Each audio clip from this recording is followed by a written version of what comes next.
Psychiatry is the medical treatment of psychology and encompasses all issues from basic stress to serious schizophrenia issues. So now I welcome Dr. Jyotirmani to kindly address us with all our problems and enabling us to live a better life. I welcome you, Madam, on behalf of Thank, Taska Hyderabad. thank you, sir. Thank you for the introduction, Sudarshan garu, and Secretary Laina Prakash Rao garki, ఇంకా Dubey గారికి కూడా thank you so much for allowing me to present to you maybe some tips and I hope that ఇదంతా మీకు ఉపయోగపడుతుంది అనుకుంటున్నాను నేను చెప్పే నాకు కొంచెం వాటికి ఇన్ఫర్మేషన్ సుజాతమ్మ గారికి కూడా thanks a lot for coordinating all these days so నా ప్రజెంటేషన్ అందరికీ కనిపిస్తుందా అండి నా వాయిస్ కూడా క్లియర్గా ఉందంటారా మేడం మేడం రెండు నిమిషాలు మేడం మా స్టేట్ జనరల్ షూర్ సెక్రటరీ గారు రాష్ట్ర విషయాల గురించి మాట్లాడిన యా యా తర్వాత చెప్పండి ఈ యా ప్రెజెంటేషన్ స్టార్ట్ చేస్తాం మేడం. షూర్ అండి షూర్ రిక్వెస్ట్ మా ప్రకాష్ రావు గారిని మన టాస్క్ యాక్టివిటీస్ చెప్పాలండి. ప్రకాష్ రావు గారు. Thank you very much, sir, for giving me this opportunity. At this onset, I welcome Dr. Jyotirmay Garu, MD, psychiatrist and therapist in Continental Hospital, Madam. We thank you are really grateful to you as you are giving a lecture on mental health for senior citizens, Madam. Tarvata, I also thank Dubey Garu, Sujatama Garu, Sudarshan Garu, and all the members. ఎవరెవరైతే వచ్చినారో మీటింగ్కి వాళ్ళందరికీ కూడా state టాస్కా తరఫున శుభాకాంక్షలు తెలుపుతున్నానండి. నేను Prakash రావుని, state general సెక్రటరీని. అయితే madam Jyotirmay గారికి తర్వాత మన అసోసియేషన్ మెంబర్స్ కూడా కొంచెం టాస్కా గురించి చెప్పడం జరుగుతున్నది. మేడం ఇది టాస్కా అనేటటువంటిది 11/12/2016లో స్టార్ట్ అయింది madam. This is called Telangana all senior citizens association. Telangana all senior citizens association ఇది 11/12/2016లో స్టార్ట్ అయింది madam. Like minded people we gathered and we have established this association madam. అయితే ఇంతకు ముందు ఉన్నటువంటి అసోసియేషన్లు బట్టి హైదరాబాద్ పరిధిలోనే ఉన్నాయి కాబట్టి so we have started this association in a big way madam.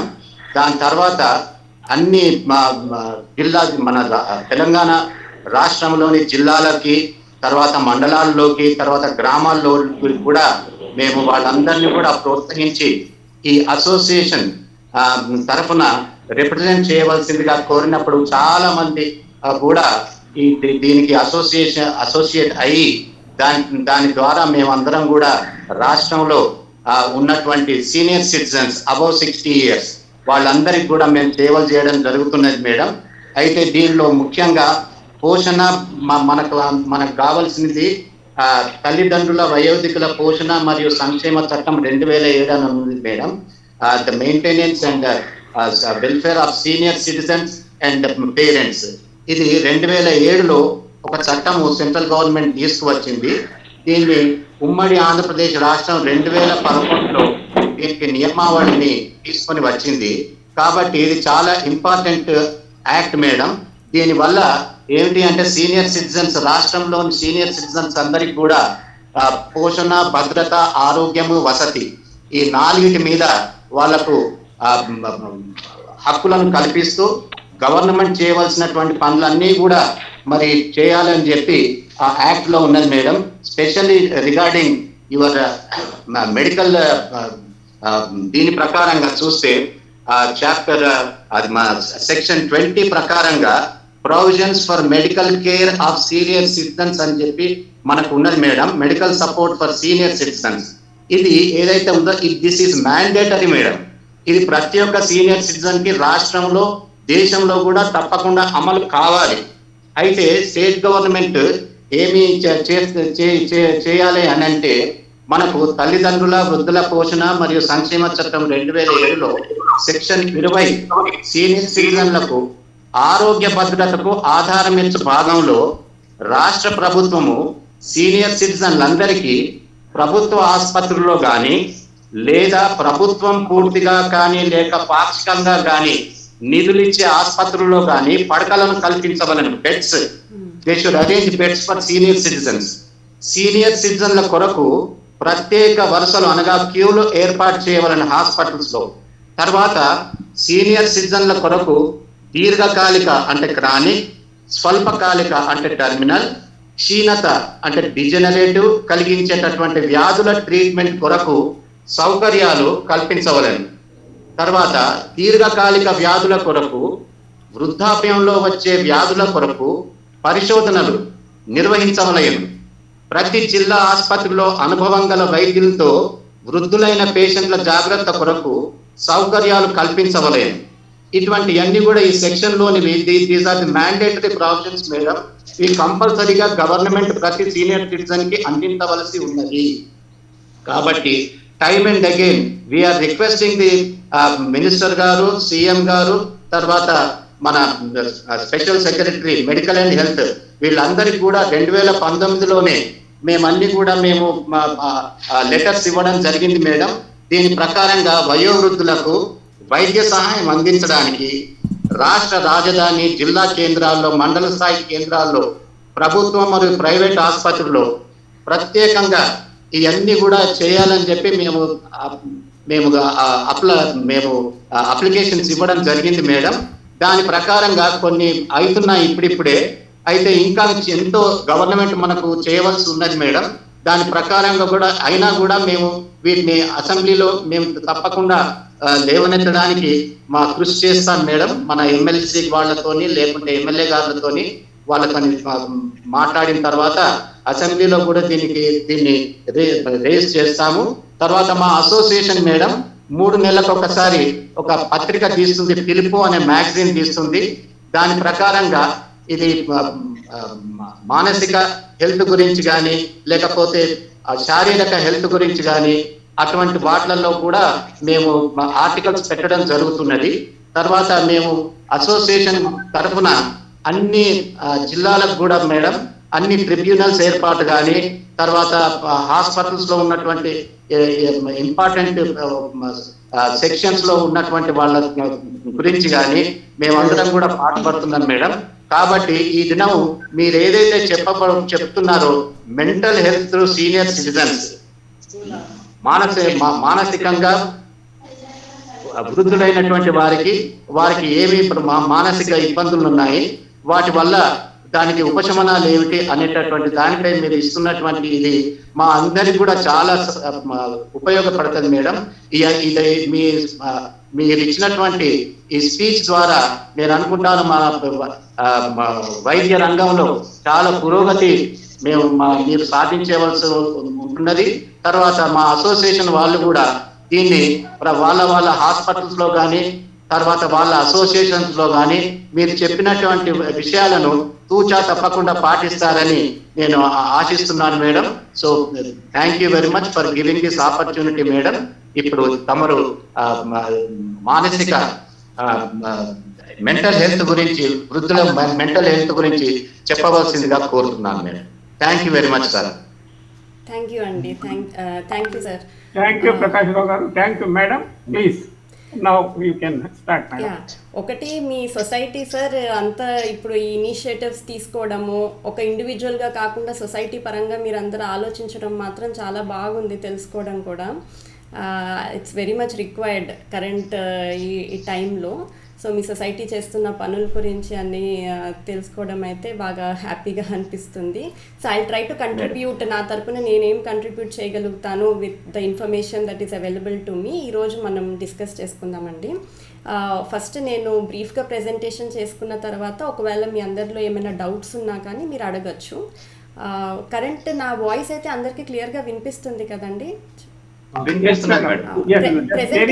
మీకు ప్రెజెంటేషన్ మీకు షేర్ అయిందా అండి? ఫస్ట్ స్లైడ్ కనిపిస్తుంది కదా? ఓకే అండి. అయితే సో ఈరోజు మనం మానసిక ఆరోగ్యం వృద్ధాప్యంలో అంటే సీనియర్ సిటిజన్స్ 60 కానివ్వండి 65 కానివ్వండి అబౌవ్ 60 years ఏజ్లో మనకి ఎలాంటి మానసిక సమస్యలు వస్తాయి, అసలు ఈ పర్టికులర్ ఏజ్లో సైకలాజికల్గా ఎలాంటి చేంజెస్ జరుగుతూ ఉంటాయి, దానిని మనం ఎలా గుర్తించవచ్చు దానిని ఫస్ట్ ఆఫ్ ఆల్, ఎందుకంటే ఈ ఏజ్లో మనకి కొన్ని సమస్యలు గుర్తించడమే చాలా కష్టంగా ఉంటుంది.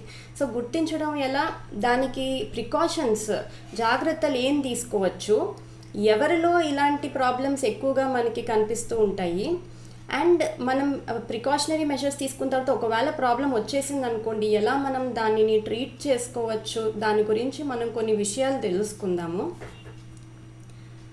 సో సో ఈ స్లైడ్ నేను స్పెసిఫిక్గా మన ప్రైమ్ మినిస్టర్ గారి ఫోటో ఇంకా యుఎస్ ప్రెసిడెంట్ ఫోటో కూడా ఎందుకు పెట్టాల్సి వచ్చిందంటే, మనందరికీ ఒక విషయం తెలియాలి, వీళ్ళందరూ కూడా 60-70 ఏళ్ళు దాటిన వాళ్ళే. సో ఈ ఏజ్లో కూడా వాళ్ళు 2 పెద్ద ప్రపంచాలనే వాళ్ళు పరిపాలిస్తున్నారు. పరిపాలించి మనందరికీ కొంతమంది అనుకుంటూ ఉంటాం, అంటే రిటైర్ అయిపోయింది 60 ఏళ్ళ తర్వాత ఇంకా రెస్ట్ తీసుకోవాలి, ఇంకా ఏముంది ఒక్కొక్కసారి జీవితంలో అన్న కొన్ని ఆలోచనలు రావచ్చు. కాబట్టి ఇది జస్ట్ అంటే అందరికీ ఒక అవగాహన కోసం, there is so much to do, చాలా ఉంది. మనం 60 ఏళ్ళు దాటిన తర్వాత కూడా చేసే పనులు, చేసేవన్నీ, మన ఎనర్జీ లెవెల్స్ అవన్నీ కూడా మనం మన మానసిక పరిస్థితి బట్టి నెమ్మదిగా మార్పులు కూడా చేసుకోవచ్చు. So it's not an end అనమాట, it's not an end, so much to do. వీళ్ళిద్దరూ ఒక ఎగ్జాంపుల్స్ కింద మనం తీసుకోవచ్చు.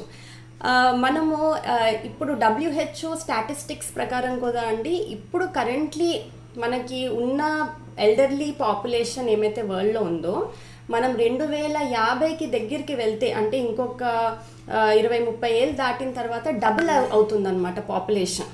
అంటే ఇప్పుడు ఉన్న వాళ్ళకంటే ఎల్డర్లీ పాపులేషన్ పర్సంటేజ్ బాగా పెరుగుతుంది, ఒక 22% వరకు వస్తుంది. సో దాని అర్థం ఏంటి అంటే, ఇంతమంది ఎల్డర్లీ పాపులేషన్ ఏజ్ గ్రూప్కి చేరుతున్నప్పుడు మనం వాళ్ళ శారీరక సమస్యలు కానివ్వండి, మానసిక సమస్యలు కానివ్వండి, దానికి మనం ఎంత ఇంపార్టెన్స్ ఇవ్వాలి, దాని గురించి ఎంత అవగాహన మనం రేస్ చేయాలి అన్నది చాలా ముఖ్యం. అండ్ ఇది ఒక సైకలాజికల్ స్టేజ్. ఈ ఏజ్లో 60 ఏళ్ళు దాటిన తర్వాత మన సైకోసోషల్ డెవలప్మెంట్ స్టేజెస్ అని ఉంటాయి ఒక హ్యూమన్ బీయింగ్కి. చిన్నప్పటి నుంచి మనం ఏంటంటే ఒక్కొక్క మానసిక స్టేజ్ నుంచి దాటుకుంటూ వస్తాం. సో 60 ఏళ్ళు దాటిన తర్వాత ఈ స్టేజ్ని మనం ఇంటిగ్రిటీ వర్సెస్ డిస్పేర్ అంటాం అన్నమాట. సో అది కరెక్ట్గా తెలుగులో నేను ట్రాన్స్లేట్ చేయలేకుండా అది ఎలాగున్నది అదే స్లైడ్ పెట్టేశానండి. సో మనకి దీని అర్థం ఏంటో నేను చెప్తాను. ఇంటిగ్రిటీ వర్సెస్ డిస్పైర్ అంటే ఈ పర్టిక్యులర్ వయసులో ఒకలాంటి కాన్ఫ్లిక్ట్ డెవలప్ అవుతుంది. అంటే వాళ్ళు మొత్తం వాళ్ళు ఇప్పటివరకు వాళ్ళు జీవించిన జీవితం గురించి అంతా ఆలోచించుకుంటూ వెనక్కి వెళ్ళి పాస్ట్ గురించి, నేనేం సాధించాను, నేనేం సాధించలేదు, నేను ఇలా చేస్తుంటే బాగుండేది, నేను అలా ఎందుకు చేయలేదు, సో ఇవన్నీ ఆలోచనలు వస్తూ ఉంటాయి అన్నమాట. సో దీంట్లో 2 విధాలుగా, ఒక్కొక్కసారి ఇంటిగ్రిటీ అంటే ఒక్కొక్కసారి కంటెంట్మెంట్ ఉంటుంది. నేను బాగా నా ఉద్యోగం బాగా చేశాను, నా పిల్లల్ని బాగా పెంచుకున్నాను, నేను ఇంతవరకు కొంచెం ఒక రెస్పెక్టబుల్ పొజిషన్ సంపాదించుకున్నాను సొసైటీలో అనేసి ఒక్కొక్కసారి కంటెంట్మెంట్ ఉంటుంది, బాగా సంతృప్తి ఉంటుంది. ఒక్కొక్కసారి డిస్పేర్లోకి వెళ్ళిపోతూ ఉంటారు, అయ్యో నేను ఇలా ఎందుకు చేయలేకపోయాను. లేక ఒక్కొక్కసారి నా దగ్గరికి పోయిన ఇయర్ ఒక 65 year old ఒక విమెన్ వచ్చారనమాట. ఆవిడ హైదరాబాద్లో ఉండేవారు కాదు, వేరే విశాఖపట్నంలో ఉండేవారు. సో తనకి ఎప్పుడు ఒకటే, అంటే తను టీచర్ ఉద్యోగం అది చేశారు, బాగా పేరు అందరు కూడా బాగా ఆవిడకి రెస్పెక్ట్ అది ఇచ్చేవారు. సో అందరు కూడా వాళ్ళకి బాగా రెస్పెక్ట్ ఇచ్చేవారు. సో ఆవిడకి ఏంటంటే 3 పిల్లలు ఉండేవారు, బాగా పెంచారు. 2 ఫారిన్ కంట్రీలో సెటిల్ అయిపోయారు. ఒక్కళ్ళు మాత్రం ఇక్కడ ఉండిపోయి కొంచెం ఆవిడ అనుకున్నంత స్థాయికి వెళ్ళక ఆవిడ మీద కొంచెం డిపెండెంట్గా ఉండిపోయాడు ఒక అబ్బాయి మాత్రం. సో ఆవిడ ఎప్పుడు కూడా ఇది ఒకటే ఆవిడకి ఒక రిగ్రెట్ ఉండేది, ఏంటి నేను ఇంత అన్నీ మంచిగా చేశాను, ఈ అబ్బాయిని నేను సరిగ్గా ఒక దారిలోకి పెట్టలేకపోయినా అని ఎప్పుడు ఒక డిస్పేర్లోకి వెళ్ళిపోతూ ఉండేవారు అనమాట, మానసికంగా కుంగిపోతూ ఉండేవారు. సో మనం ఇలాంటి సందర్భాల్లో ఎట్లా మనం ఏం చెప్పచ్చు అంటే, ఈ ఇంటిగ్రిటీ వర్సెస్ డిస్పేర్, ఈ కాన్ఫ్లిక్ట్ వస్తూ ఉంటుంది మాటికి. ఎందుకంటే ప్రతి మనిషి జీవితంలోనూ మనం తెలుసో తెలియకో ఒక్కొక్కసారి కొన్ని పొరపాట్లు చేసి ఉండొచ్చు.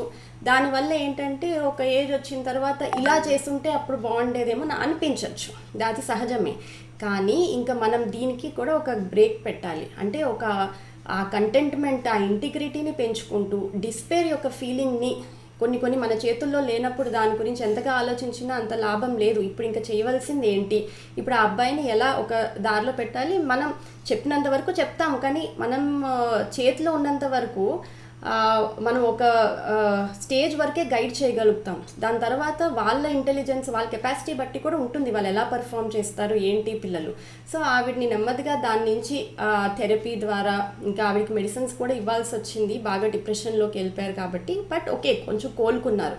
కానీ ఇలాంటి కాన్ఫ్లిక్ట్స్ చాలామందికి ఈ ఏజ్లో వచ్చే అవకాశం ఉంటుందండి. అంటే this is a normal kind of conflicts అనమాట. ఇదేం డిజార్డర్ కింద కాదు. బట్ లుకింగ్ బ్యాక్, రిఫ్లెక్టింగ్, మన అన్నీ ఏం సాధించాము ఏం సాధించలేంటి, ఇవన్నీ ఇంటిగ్రిటీ వర్సెస్ డిస్పేర్ అని ఇది ఒక సైకోసోషల్ డెవలప్మెంట్ స్టేజ్లో ఉంటాం 60 ఏళ్ళు దాటిన తర్వాత. ఇప్పుడు అసలు కామన్గా ఈ ఏజ్లో మనకి మానసిక రుగ్మతలు ఏమొస్తాయో దాని గురించి తెలుసుకుందాం. చాలా ఉంటాయి, నేను ఈరోజు ఓన్లీ మెయిన్ వాటి మీద ఫోకస్ చేయదలుచుకున్నాను, విచ్ ఆర్ కామన్లీ ప్రివలెంట్ అనమాట. సో ఎల్డర్లీ పాపులేషన్లో చూస్తే 15 నుంచి 20% వరకు, ఒకవేళ అందరిది మనం ఒకవేళ ఎగ్జామినేషన్ చేస్తే కనుక మానసిక సమస్యలు ఏవో ఒకటి ఉంటాయి. ఇది కూడా WHO స్టాటిస్టిక్స్ ప్రకారమే 15 నుంచి 20% వరకు they are suffering with some disorder. And many disorders చాలా మటుకు ఇవి అన్ఐడెంటిఫైడ్, గుర్తించలేము, అలా సఫర్ అవుతూ ఉంటారనమాట. గుర్తించరు, వాళ్ళకు కూడా అవగాహన ఉండదు వాళ్ళు ఏదో సఫర్ అవుతున్నారు అనేసి. చాలా సంవత్సరాలు బట్టి అట్లా సఫరింగ్తో కొంతమంది అలా ఉంటూ ఉంటారనమాట. సో ద మోస్ట్ కామన్ ఏంటి వస్తాయి ఈ ఏజ్లో మనకి మానసిక సమస్యలు అంటే, ఒకటి డిప్రెషన్, ఇంకొకటి డిమెన్షియా, డిప్రెషన్ అన్నవి చాలా కామన్గా చూస్తూ ఉంటాము. అది 65 ఏళ్ళు దాటిన తర్వాత, 70 అట్లా దాటిన తర్వాత కొంచెం ఎక్కువ, ఇంకా ప్రివలెన్స్, ఏజ్ పెరిగే కొద్దీ దీని ప్రివలెన్సీ కూడా పెరుగుతుంటూ ఉంటుంది. సో మీరందరికీ డిమెన్షియాని వినే ఉంటారు, డిప్రెషన్ అంటే కూడా వినే ఉంటారు, ఎలాంటి దాంట్లో సిమ్టమ్స్ వస్తాయి కూడా తెలుసు. కొంచెం ఇంకా మనం ఇన్ డీటెయిల్ తెలుసుకుందాము. యాంగ్జైటీ ప్రాబ్లం కూడా ఎక్కువగా ఉంటుంది, ఎక్కువగా టెన్షన్ పడడం, విపరీతంగా ఆందోళనకి చెందడం కూడా ఒకలాంటి సమస్య, దాన్ని యాంగ్జైటీ అంటాం. ఇంకొకటి డెలీరియం అన్నది చాలా కామన్. ఒకటి డెలీరియం అంటే ఏంటంటే ఒక కన్ఫ్యూజనల్ స్టేట్ అనమాట.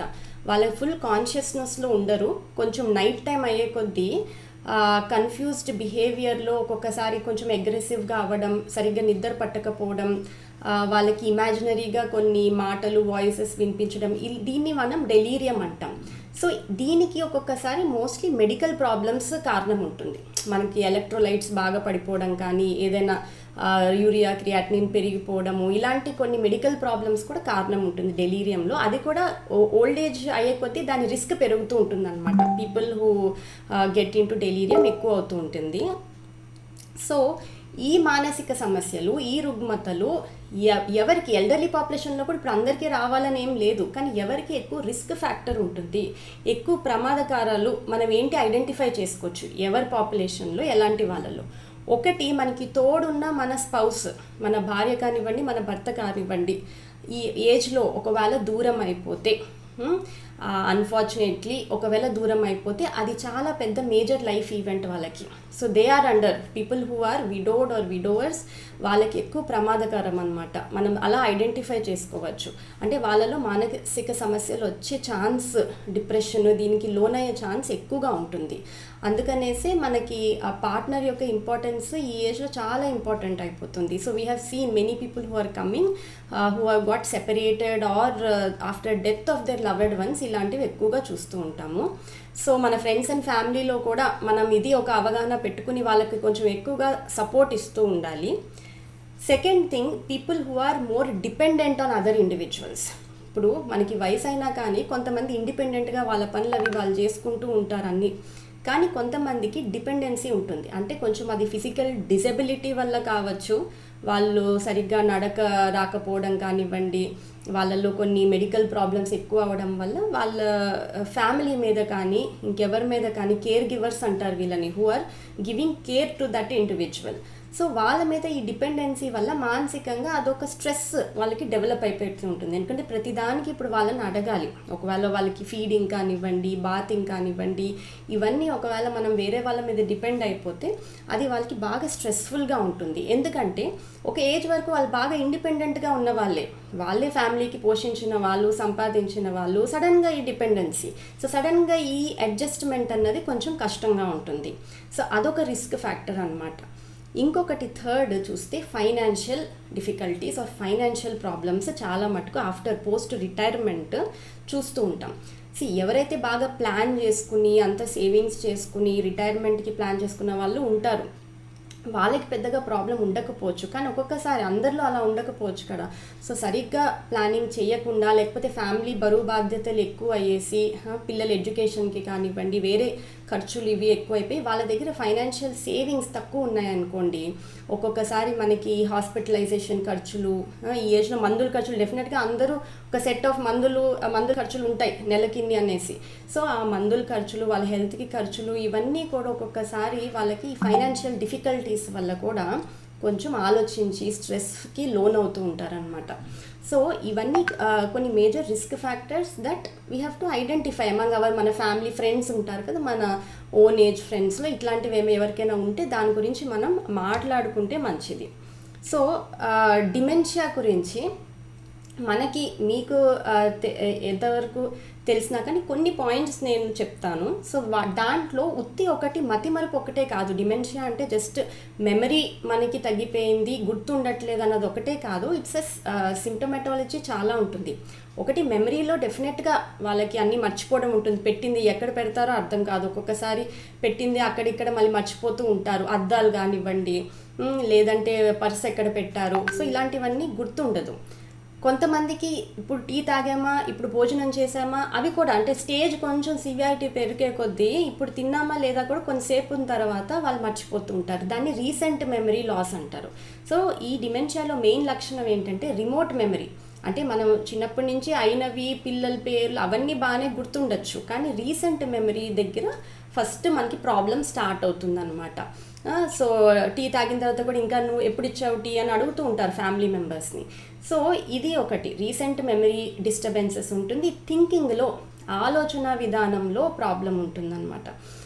ప్లానింగ్, ఎగ్జిక్యూషన్, అంతకుముందు ఎలా అయితే అంత ప్లాన్ చేసుకుని మంత్లీ ఖర్చులు ఇట్లా చేద్దాం అలా చేద్దాం, సో ఆ ప్లానింగ్లో ఆ లెక్కలు వేయడంలో కూడా ఒక్కొక్కసారి ఎగ్జిక్యూషన్లో ప్రాబ్లం వచ్చేస్తుంది.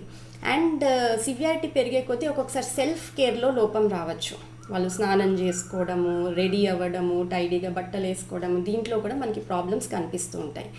జడ్జిమెంట్ లోపిస్తుంది. ఏది రైట్, ఏది చేస్తే రైట్, ఏది చేస్తే రాంగ్, వీటిల్లో కూడా ఒక్కొక్కసారి వాళ్ళకి ప్రాబ్లమ్స్ కనిపిస్తూ ఉంటాయి. ఓరియంటేషన్లో కూడా ప్రాబ్లం రావచ్చు. ఓరియంటేషన్ అంటే మనం ఎక్కడ ఉన్నామో, ఇప్పుడు టైం ఎంత అయింది, మనతో పాటు ఎవరు ఉన్నారు, ఇది మనకి టైం, ప్లేస్, పర్సన్ ఓరియంటేషన్ అంటాం. వీటిల్లో ఫస్ట్ టైం ఓరియంటేషన్ దగ్గర కొంచెం దెబ్బతింటుంది. అంటే ఇప్పుడు ఇది ఏ నెల, ఏ తారీఖు, ఏ డేట్, ఇట్లాంటివి గుర్తుండకపోవచ్చు. సివియారిటీ పెరిగే కొద్దీ సంవత్సరం ఏంటి, అసలు ఇది ఏం కాలం, వర్షాకాలం, ఎండాకాలం, ఇవి కూడా మర్చిపోతూ ఉంటారన్నమాట. ఇవి కూడా వాళ్ళకి తెలియదు. తర్వాత ప్లేస్ ఓరియంటేషన్ దెబ్బతినచ్చు. ఇంట్లో ఉండే రూమ్స్, అంటే బాత్రూమ్కి వెళ్ళే దారి, బెడ్రూమ్ ఎక్కడుంది, ఈ స్పేషియల్ ఓరియంటేషన్ అంటాం. సో ఎక్కడ వెళ్తే ఏమొస్తుంది, ఇది మనకి నెమ్మదిగా ఒక్కొక్కసారి అది కూడా దెబ్బతినచ్చు. సో ఒక్కొక్కసారి వాళ్ళు ఏంటి, బయటకు ఒంటరిగా వెళ్తే ఇంటికి వచ్చే దారి మర్చిపోతారు. So they might get lost. So ఇవి ఫ్యామిలీలో ఉండే మెంబర్స్కి ఫస్ట్ అవగాహన అయితే ఇట్లాంటి ప్రాబ్లమ్స్ స్టార్ట్ అవుతాయి అంటే ఇమీడియట్గా మనం దానికి ఇవాల్యుయేషన్ చేసుకోవాల్సిన అవసరం ఉంది. పర్సన్ ఓరియంటేషన్ దెబ్బతినడం అంటే ఇప్పుడు ఇంట్లో ఉన్నది, ఇప్పుడు మన భార్యను కూడా ఒక్కొక్కసారి గుర్తుపట్టకపోవచ్చు. పిల్లలు వస్తే ఎవరు పిల్లలు అనేసి కూడా అనొచ్చు. సో ఈ పర్సన్ ఓరియంటేషన్ అనేది నెక్స్ట్ స్టేజ్ అనమాట, లేట్ స్టేజ్. అర్లీ స్టేజ్ వచ్చేసి మనకి టైం గురించి, ఏ టైం అయింది ఏంటి, అది డిస్టర్బెన్సెస్ స్టార్ట్ అవుతాయి. ఇవన్నీ కూడా డిమెన్షియాలో ఒక లక్షణాలు. అండ్ మూడ్ చేంజెస్ కూడా స్టార్ట్ అవుతాయండి. వీళ్ళు ఏంటంటే ఏమి కారణం లేకుండా చిరాకు పడవచ్చు, ఏమి కారణం లేకుండా కోపం పడి అరిచేయచ్చు చిన్న చిన్న విషయాలకి. అనుమానం పడవచ్చు, వాళ్ళు ఎందుకు వచ్చారు, వీళ్ళు ఏం తీసుకుని పోతున్నారు, ఇట్లాంటివన్నీ అనుమానాలు రావచ్చు. అండ్ నైట్ టైమ్ డార్క్నెస్ అయ్యే కొద్దీ ఒక్కొక్కసారి సిమ్టమ్స్ సివియారిటీ పెరుగుతూ ఉంటుంది. సో ఎందుకంటే వాళ్ళకి ఆ ఓరియంటేషన్ ఇంకా దెబ్బతింటుంది కాబట్టి ఒక్కొక్కసారి హియరింగ్ ఇమాజినరీ వాయిసెస్ ఉండొచ్చు, ఎవరో పిలుస్తున్నారు నన్ను, అక్కడ ఎవరో ఉన్నారు బయట, ఒక్కొక్కసారి విజువల్ ఇమేజెస్ ఏదో కనిపిస్తున్నట్టు. సో ఇవన్నీ డెఫినెట్గా మెడికల్గా మనం ట్రీట్ చేయాల్సిన కండిషన్స్ సివియారిటీ పెరిగినప్పుడు మాత్రం. But these are the symptoms అన్నమాట ఆఫ్ డిమెన్షియా. మరి డిమెన్షియాలో మనం ఎలా ఐడెంటిఫై చేయొచ్చు, ఏమేమి ట్రీట్మెంట్ చేయొచ్చు, నెక్స్ట్ దాంట్లో నేను వస్తాను. ఫస్ట్ ఓన్లీ సిమ్టమ్స్ ఎలా ఐడెంటిఫై చేయొచ్చో చెప్తున్నాను. సో డిప్రెషన్ని ఎలా ఐడెంటిఫై చేయొచ్చు అండి? 60 years అబౌవ్ డిప్రెషన్ని ఐడెంటిఫై చేయడం అంత ఈజీ కాదు. మనం డిప్రెషన్ అంటే ఏమనుకుంటాం, బాధగా ఉండాలి, ఏడుస్తూ ఉండాలి, ఒక మూల కూర్చొని ఉండాలి, ఇట్లా ఉండదు. ఎక్కువగా మోస్ట్ కామన్గా మనం గుర్తుంచుకోవాల్సింది మనకి ఎల్డర్లీ ఏజ్లో నొప్పులు, తలనొప్పులు, బాడీ పెయిన్స్, సొమాటిక్ కంప్లైంట్స్ అంటాం. సో ఎక్కువగా వీళ్ళలో డిప్రెషన్ సొమాటిక్ కంప్లైంట్స్గా బయటపడుతుంది అనమాట. మనము ఎవరైనా ఇంట్లో చూస్తూ ఉంటాం, ఎప్పుడు చూసినా అందరు డాక్టర్లకి చూపిస్తారు, ఏం ప్రాబ్లం లేదమ్మా, ఇక్కడ పెద్ద ఏమి అంత ప్రాబ్లమ్స్ లేవు నీకు, అన్ని ఇన్వెస్టిగేషన్స్ అవుతాయి, అన్నీ నార్మల్ వచ్చినాయి, అయినా కానీ నాకు సరిగ్గా నిద్ర పట్టట్లేదనో, తలనొప్పి వస్తుందనో, లేకపోతే అన్ని ఒళ్ళు నొప్పులనో, ఇట్లాంటి కంప్లైంట్స్ ఎక్కువగా చెప్తూ ఉంటారు, ఈ నొప్పి ఆ నొప్పి అనేసి. సో డెఫినెట్గా కొంచెం దాంట్లో మెడికల్గా కొంచెం రీజన్ ఉన్నా కానీ maybe the proportion of their pain might be more, they might be always complaining of those bodily pains. So అది ఒక విధం ఆఫ్ దాని ఏమంటారు, అది కూడా ఒక విధంగా మనం ఐడెంటిఫై చేసుకోవాలి కి okay they might be having some depressive symptoms. So దాని లక్షణం ఎక్కువగా ఓల్డ్ ఏజ్లో ఈ బాడీలీ పెయిన్స్లోనే కనిపిస్తుంది. ఇంకొకటి యాంగ్జైటీగా కూడా ఎక్కువ కనిపిస్తుంది, ఎక్కువ ఆందోళన, ప్రతిదానికి ఉన్నదానికి లేని దానికి కూడా ఎక్కువగా ఊహించేసుకోవడం, ఏదో అయిపోతుంది, ఏదో చెడు జరిగిపోతుంది, రేపు ఎలా పిల్లల గురించి ఆలోచించడం, వాళ్ళు ఎలా ఉంటారనేసి, రేపొద్దున నేను ఎలా ఉంటాను, నాకు డబ్బులు ఇన్నే ఉన్నాయి. సో ఇవన్నీ రేపొద్దున నాకు ఎండ్ ఆఫ్ లైఫ్ థాట్స్ ఎక్కువగా వచ్చేస్తూ ఉంటాయి. ఇంకెన్ని రోజులు, నాకు ఇంకా ఏమీ ఇంట్రెస్ట్ ఏముంది లైఫ్లో, హోప్లెస్నెస్ ఏమీ లేదు, ఇంకా నా లైఫ్ ఏం సాధించేది ఏముంది, ఇలాంటి ఆలోచనలు, వర్త్లెస్ ఐడియాస్ వస్తాయి. ఇంకా నేనంటే ఎవరికి ఉపయోగం లేదు, ఎవరికి అవసరం లేదు, నా అవసరం అయిపోయింది, తీరిపోయింది, ఇంకేం అవసరం, ఇలాంటివన్నీ కొన్ని ఆలోచనలు ఎక్కువగా ఉంటాయి. కొంచెం కొంచెం అందరికీ వస్తాయి, అన్ని ఏజ్లో వస్తాయి, 20 ఏళ్ళు 30 ఏళ్ళు 40 ఏళ్ళలో కూడా. కానీ ఒకవేళ విపరీతంగా రోజు తరచుగా ఎక్కువగా వస్తే అది డిప్రెషన్ యొక్క లక్షణం. డ్యూరేషన్ ఆఫ్ సిమ్టమ్స్ కూడా మనం డిప్రెషన్లో చూసుకోవాలి. ఇప్పుడు ఒక 3-4 రోజులు ఏదో ఇంట్లో ప్రాబ్లం అయింది, కొంచెం మనం డల్గా అట్లా ఉన్నామంటే అది డిప్రెషన్ కాదు. మనకి పర్వేజివ్గా కంటిన్యూస్గా 2 వారాల కంటే ఎక్కువ ఈ సిమ్టమ్స్ ఉన్నాయి, కంటిన్యూస్గా ఉంటున్నాయి, 2 వారాల కంటే ఎక్కువ అంటే కొంచెం ఆ లక్షణాలు మొదలైనాయి అనేసి అర్థం. ఇంకొకటి డిప్రెషన్లో కూడా మతిమరుపు ఉంటుంది. సో ఈ 2 బాగా ఐడెంటిఫై చేసుకోవాలండి. డిమెన్షియాలో మతిమరుపుకి, డిప్రెషన్లో మతిమరుపుకి తేడా ఉంటుంది. ఎలా అంటే ఇప్పుడు మనం డిప్రెషన్లో ఉన్న ఇండివిజువల్స్కి అడిగామనుకోండి, ఏం చేస్తున్నారు, ఇది ఎక్కడ పెట్టారంటే నాకు తెలీదు అంటారు. అదే డిమెన్షియా యొక్క పర్సన్ని అడిగామనుకోండి, ఇది ఎక్కడ పెట్టారంటే ఏదో ఒక సమాధానం చెప్తారు. నేను అక్కడే టేబుల్ మీద పెట్టాను అంటారు. టేబుల్ మీద ఉండదు, అది ఎక్కడో పెట్టేసి ఉంటారు, కానీ సమాధానం ఏదో ఒకటి చెప్పాలని అనుకుంటారు. ఎందుకంటే డిమెన్షియా వాళ్ళకి ఇన్సైట్ ఉండదు, అంటే వాళ్ళు మర్చిపోతున్నారన్న విషయం కూడా వాళ్ళకి తెలియదు డిమెన్షియా వాళ్ళకి. కానీ డిప్రెషన్లో ఉన్న వాళ్ళకి దీన్ని సూడో డిమెన్షియా అంటాం, ఫాల్స్ డిమెన్షియా. అంటే it is not like real memory loss, but they don't want, వాళ్ళకి అటెన్షన్ కాన్సన్ట్రేషన్ దెబ్బతింటుంది, దేని మీద అంత ఏకాగ్రత పెట్టలేరు. కాబట్టి నాకు తెలియదు, నిర్లిప్తంగా ఏమో ఎక్కడ పెట్టానో ఏంటో అంతే అలర్ట్గా ఉండరు అనమాట. సో ఈ మెమరీ డిస్టర్బెన్సెస్ అన్నది డిప్రెషన్లో దాన్ని సూడో డిమెన్షియా అంటాం, విచ్ ఈజ్ యాక్చువల్లీ రివర్సబుల్. మనం డిప్రెషన్ ట్రీట్మెంట్ చేసుకుంటే ఆ మతిమరుపు ఆటోమేటిక్గా అది ట్రీట్ అయిపోతుంది. అండ్ ఇంకొకటి, there are some reversible causes. మనకి ఏజ్తో డెఫినెట్గా కొంచెం ఇంపైర్మెంట్ వస్తుంది, కాగ్నిషన్ అంటాం, థింకింగ్ ప్రాసెస్లో, మెమరీలో. ఎందుకంటే బ్రెయిన్ సైజ్ నెమ్మదిగా కొంచెం ష్రింక్ అవుతూ ఉంటుంది కాబట్టి కొన్ని ప్రాబ్లమ్స్ రావచ్చు. But there are some problems which are treatable easily అనమాట. ఇప్పుడు డిమెన్షియా అనుకోండి, మేబీ దానికి ట్రీట్మెంట్ కొంచెం వేరే విధంగా ఉంటుంది, కానీ కొంచెం ఈజీగా మనకి మోస్ట్ కామన్ ఈ మెమరీ ఇంపైర్మెంట్స్, కాగ్నిటివ్ ఇంపైర్మెంట్స్ కొన్ని వైటమిన్ డెఫిషియన్సీస్ వల్ల వస్తుంది. సో ఈ ఏజ్లో ఒక్కొక్కసారి మనకి టయర్డ్గా, ఎక్కువగా నీరసంగా అనిపించినా, ఎక్కువ చిరాగ్గా అనిపించినా, దేని మీద లైక్ ఈ డిప్రెషన్ లక్షణాలున్నా, చిన్న చిన్న డిమెన్షియా లక్షణాలున్నా కానీ ఫస్ట్ వైటమిన్ B12 లెవెల్స్ సరిగ్గా ఉన్నాయా లేదా చూసుకోవాలి. అండ్ ఈ వైటమిన్ B12 లెవెల్స్ ఎక్కువగా మనకి నాన్ వెజిటేరియన్ ఫుడ్స్లో కొన్ని ఉంటాయి, బట్ ఎక్కువగా నాన్ వెజిటేరియన్ ఫుడ్స్లో ఉంటాయి. సో తరచుగా ఈ వెజిటేరియన్స్లో ఈ డెఫిషియన్సీస్ మనం ఎక్కువగా చూస్తూ ఉంటాం. నార్మల్గా నాన్ వెజ్లో ఈ మటన్, నేను ఇక్కడ పెట్టినట్టు మిల్క్ కానివ్వండి, ఫిష్, మీట్, ఎగ్స్, వీటిల్లో దాని మోతాదు ఎక్కువగా ఉంటుంది. అండ్ వెజిటేరియన్స్ దాన్ని ఎలా కాంపెన్సేట్ చేసుకోవచ్చు అంటే పాలు, పెరుగు, ఆల్మండ్స్ ఇట్లాంటివన్నీ, ఇంకా కొన్ని grains, serial foods, fortified serial foods వస్తాయి మనకి, కార్న్ఫ్లేక్స్, ఇట్లాంటి వాటిల్లో కూడా వాళ్ళు వైటమిన్ B12 అది యాడ్ చేస్తూ ఉంటారు. సో ఈ డయటరీ దీనివల్ల మనం ఒక్కొక్కసారి ఎనర్జీ లెవెల్స్ పెంచుకోవచ్చు. ఆ వైటమిన్ B12 డెఫిషియన్సీని ఒకవేళ మరీ డెఫిషియెంట్ ఉంటే మెడికల్ ట్రీట్మెంట్ తీసుకోవాలి, సప్లిమెంట్స్ తీసుకోవాలి. But it is a reversible cause of memory impairment అనమాట. సెకండ్ రివర్సిబుల్ కాజ్ ఏంటంటే థైరాయిడ్ ప్రాబ్లం. అది మనం చూసుకుంటాం, ఎందుకంటే థైరాయిడ్ సమస్యల వల్ల కూడా చాలా మటుకు మానసిక సమస్యలు వచ్చే అవకాశం ఉంటుంది. థైరాయిడ్ లోపం, ఇట్లా డిస్రెగ్యులేషన్ ఉన్న వాళ్ళకి, వాళ్ళు కూడా ఇట్లా చిరాకు పడడం, టెన్షన్ పడడం, డిప్రెషన్కి లోన్ అవ్వడం జరుగుతూ ఉంటుంది. సో అది కూడా మనం రూల్ అవుట్ చేసుకోవాలి. అంటే ముందే ఇది ఇది ఒక సైకాట్రిక్ అని చెప్పే ముందు మెడికల్ ప్రాబ్లమ్స్ కూడా, what are causing your mood changes, మనం ఫస్ట్ అది కూడా ఐడెంటిఫై చేసుకోవాలి. సో మోస్ట్ కామన్ నేను అన్నట్టు వైటమిన్ B12 ఒకటి, ఇంకొకటి మన థైరాయిడ్, ఇంకా సెన్సరీ ఇంపైర్మెంట్. ఇది నేను చాలామంది గమనిస్తూ ఉన్నానండి. ఎవరికైతే విజన్ ప్రాబ్లమ్స్, హియరింగ్ ప్రాబ్లమ్స్ ఉన్న వాళ్ళకి ఈ మానసిక సమస్యలు వచ్చేది రిస్క్ ఎక్కువగా ఉంటుంది.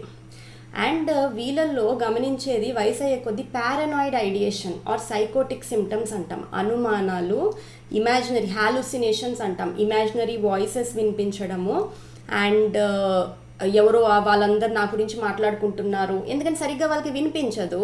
సో దూరంగా ఇప్పుడు ఇంట్లో కొంతమంది ఇప్పుడు ఆడవాళ్ళు ఉన్నారనుకోండి, వాళ్ళకి ఇప్పుడు కోడళ్ళు పక్కన వాళ్ళు ఉంటే వాళ్ళకి ఒకలాంటి వీళ్ళందరూ నా మీద ఏదో అనుకుంటున్నారు, ఇలాంటి అనుమానాలు వచ్చి కోపం వచ్చేస్తూ ఉంటుంది వాళ్ళ మీద.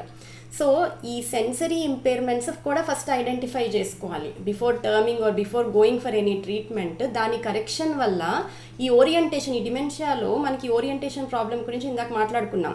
సో మనకి సరిగ్గా కనిపించకుండా, సరిగ్గా వినిపించకపోతే ఓరియంటేషన్ కూడా డెఫినెట్గా దెబ్బతింటుంది కదా. సో ఆ ఓరియంటేషన్ని కూడా మనం అలర్ట్గా ఉండాలి అంటే ఈ ఇంపైర్మెంట్స్ కరెక్షన్, ఈ ఇంపైర్మెంట్స్ ఉన్నాయా లేదా ఫస్ట్ తెలుసుకోవాలి. ఉంటే మనం కొంచెం వరకు ఎంతవరకు కరెక్ట్ చేసుకోవచ్చో అది కరెక్ట్ చేసుకోవాలి. గ్లాసెస్ వేసుకోవడం, లేకపోతే హియరింగ్ ఎయిడ్స్ వేసుకోవడం చేసుకుంటే చాలా మటుకు కొన్ని సమస్యలకి మనకు అది కూడా పరిష్కారం. అండ్ ఇంకొకటి తరచుగా మనం అంటే which is not often talked about, ఎక్కువగా మాట్లాడకపోవచ్చు, ఎక్కువగా డిమెన్షియా అండ్ ఈ డిప్రెషన్, యాంగ్జైటీ ఇట్లా డిజార్డర్స్ గురించి మాట్లాడుకుంటూ ఉండొచ్చు. But elderly abuse is also something which is prevalent. అన్ని సొసైటీస్లో ఇది ప్రివలెంట్, ప్రతి చోట. లెట్ ఇట్ బి మన ఇండియన్ కాంటెక్స్ట్, వెస్టర్న్ కాంటెక్స్ట్, ఇప్పుడు ప్రతి చోట ప్రివలెంట్ అయింది. కానీ అబ్యూజ్ అంటే ఏంటి? సో అబ్యూజ్ అంటే it could be in any forms. Physical abuse ఉండొచ్చు కొన్ని ఫ్యామిలీస్లో, వేరిన్ వాళ్ళు ఒక్కొక్కసారి ఇట్లాంటి ఏమైనా ప్రాబ్లమ్స్తో సరిగ్గా మాట వినకపోతే యంగర్ జనరేషన్కి వాళ్ళకి కొంచెం ఫిజికల్గా అసాల్ట్స్ అట్లా జరగచ్చు. సెకండ్ మోస్ట్ కామన్ ఏంటంటే వర్బల్ అబ్యూస్, సైకలాజికల్ అబ్యూస్ అవుతూ ఉంటుంది. ఇప్పుడు వాళ్ళకి మన మాట అర్థం అవ్వట్లేదు అనుకోండి, సో ఇట్లా అరుచుకోవడం, తిట్టుకోవడం, వాళ్ళని దూషించడం. Verbal abuse, non verbal abuse ఏంటి? మేబీ వాళ్ళని ఐసోలేట్ చేయడం, వాళ్ళతో సరిగ్గా మాట్లాడకపోవడం, వాళ్ళ పనులు వాళ్ళు చేసుకుని వెళ్ళిపోవడం, ఇంట్లో వేరే వాళ్ళు. ఈ అబ్యూస్ అండ్ స్పౌస్ ఇద్దరి మధ్యలో కూడా జరగచ్చు. ఎల్డర్లీ కపుల్ ఉంటే ఒక కపుల్ వైఫ్ హస్బెండ్ మధ్యలో కూడా జరగచ్చు. సో ఈ అబ్యూస్ అన్నది కూడా ఫస్ట్ ఐడెంటిఫికేషన్ చాలా ఇంపార్టెంట్. ఇంకొకటి ఫైనాన్షియల్ అబ్యూస్ అంటే వాళ్ళ దగ్గర డబ్బులు ఉంటే కొంతమంది దాన్ని మిస్యూజ్ చేసుకోవడము, ఎందుకంటే వాళ్ళు సరిగ్గా ప్లాన్ చేయరు కాబట్టి ఈ ఈ కొంతమందిలో ఏంటంటే ప్రాపర్టీ డిస్ప్యూట్స్ ఇట్లాంటివి కూడా ఈ ఏజ్లో జరుగుతుంటాయి. సో ఇది also one kind of an abuse అనమాట. సో ఈ అబ్యూస్ గురించి కూడా మనకి దగ్గరలో మన ఫ్యామిలీ ఫ్రెండ్స్ ఉంటే మేబీ మనం ఎవరికైనా తెలిస్తే మనం చెప్పాలి, వాళ్ళతో మాట్లాడాలి, ఇట్లా అవుతుంది నాకు అని ఎవరో ఒక ఫ్రెండ్తో అయినా షేర్ చేసుకోవాలండి. మన మనసులోనే పెట్టుకుంటే అది ఎప్పటికీ బయటకు రాదనమాట. సో అబ్యూస్ ఐడెంటిఫికేషన్ కూడా, అండ్ ఈ అబ్యూస్ వల్ల కూడా ఒకసారి మెంటల్ హెల్త్ ప్రాబ్లమ్స్ ఎక్కువగా పెరుగుతూ ఉంటాయి. సో దీస్ ఆర్ సమ్ ఈ విషయంలో ఏంటంటే there are some I want to tell. ఇప్పుడు ఎలా మనం దీన్ని ఒక విధంగా కొంచెం మన daily day to day activities మన చేతుల్లో ఏముంది. సరే ప్రొఫెషనల్ డాక్టర్ దగ్గరికి వెళ్ళి ట్రీట్మెంట్ చేసుకోవడం is next stage when severity increases. But starting స్టేజ్లో ఉన్నప్పుడు కొంచెం ఇట్లా మనకైనా డల్గా అనిపిస్తున్నా, కొంచెం మర్చిపోతున్నట్టు అనిపిస్తున్నా, there are some mind games అంటాం which are very commonly available which we can do. And ఈ మైండ్ గేమ్స్ వల్ల కూడా ఏమవుతుందంటే మన మెమరీ షార్ప్నెస్ కొంచెం పెరుగుతూ ఉంటుందన్నమాట, ఇంకా డిటీరియరేట్ అవ్వకుండా ఉంటుంది.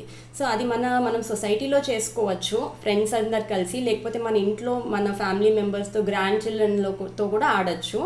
సో మోస్ట్ కామన్ మనకి అన్ని రీసెర్చ్లో చెప్పింది puzzle solving, crossword puzzles news పేపర్స్లో వస్తాయి చూడండి, అవి సాల్వ్ చేయడం అన్నది it improves and hampers deterioration further అనమాట. సో మనకి న్యూస్ పేపర్స్ అవి వస్తే చిన్న మనం ఇలాంటి క్రాస్ వర్డ్ పజిల్స్ సాల్వ్ చేసుకోవచ్చు. అది చాలా మంచిది మనకి మానసిక హెల్త్కి. సుడోకు అని అవి కూడా వస్తుంటాయి ఈ మధ్య పేపర్స్. సుడోకు ఈ నంబర్స్ ఏమైతే మనం దాన్ని సేమ్ నంబర్స్ సేమ్ అడిషన్ అది రావాలి వర్టికల్గా హారిజాంటల్గా. సో ఆ సుడోకు గేమ్స్ కూడా మనకి ఈజీగా అవైలబుల్ ఉంటాయి. అవి కొన్ని తీసుకుని రోజుకి 1-2 అట్లా మనం సాల్వ్ చేసుకోవచ్చు, which are very good for our mind activity. Scrabble game ఒకటి, స్క్రాబుల్ వర్డ్ గేమ్స్ కూడా మనం ఎందుకంటే వర్డ్స్ అవి మర్చిపోతూ ఉంటాం, ఒకసారి తడుముకుంటూ ఉంటాం ఇది ఏంటి దీన్ని ఏమంటారు అనేసి. సో అలాంటి అప్పుడు మధ్యలో మేబీ వీక్లీ వన్స్ వీకెండ్ టైంలో ఇట్లా చిన్నగా స్క్రాబుల్ గేమ్ అట్లా ఆడుకుంటే కూడా కొంచెం మనం దానికి అలర్ట్నెస్ అవి పెంచుతుంది అనమాట. చెస్ గేమ్, ఎవరికైతే చెస్ ఇంట్రెస్ట్, ఇప్పుడు నేను అన్నీ ఎందుకంటే గేమ్స్ ఒక 6 గేమ్స్ గురించి ఎందుకు చెప్తున్నా అంటే ఎవరికి ఏది ఇంట్రెస్టో ఎవరికి ఏది అర్థమవుతుందో వాళ్ళది యూస్ చేసుకోవచ్చు అనేసి. సో చెస్ అనేది కూడా చాలా ఇంపార్టెంట్ అండి, అది కూడా it sharpens our mind. So it is also one of the good mind activity game. Cards game లాగా, కార్డ్స్ గేమ్ చాలా కామన్ కదండి.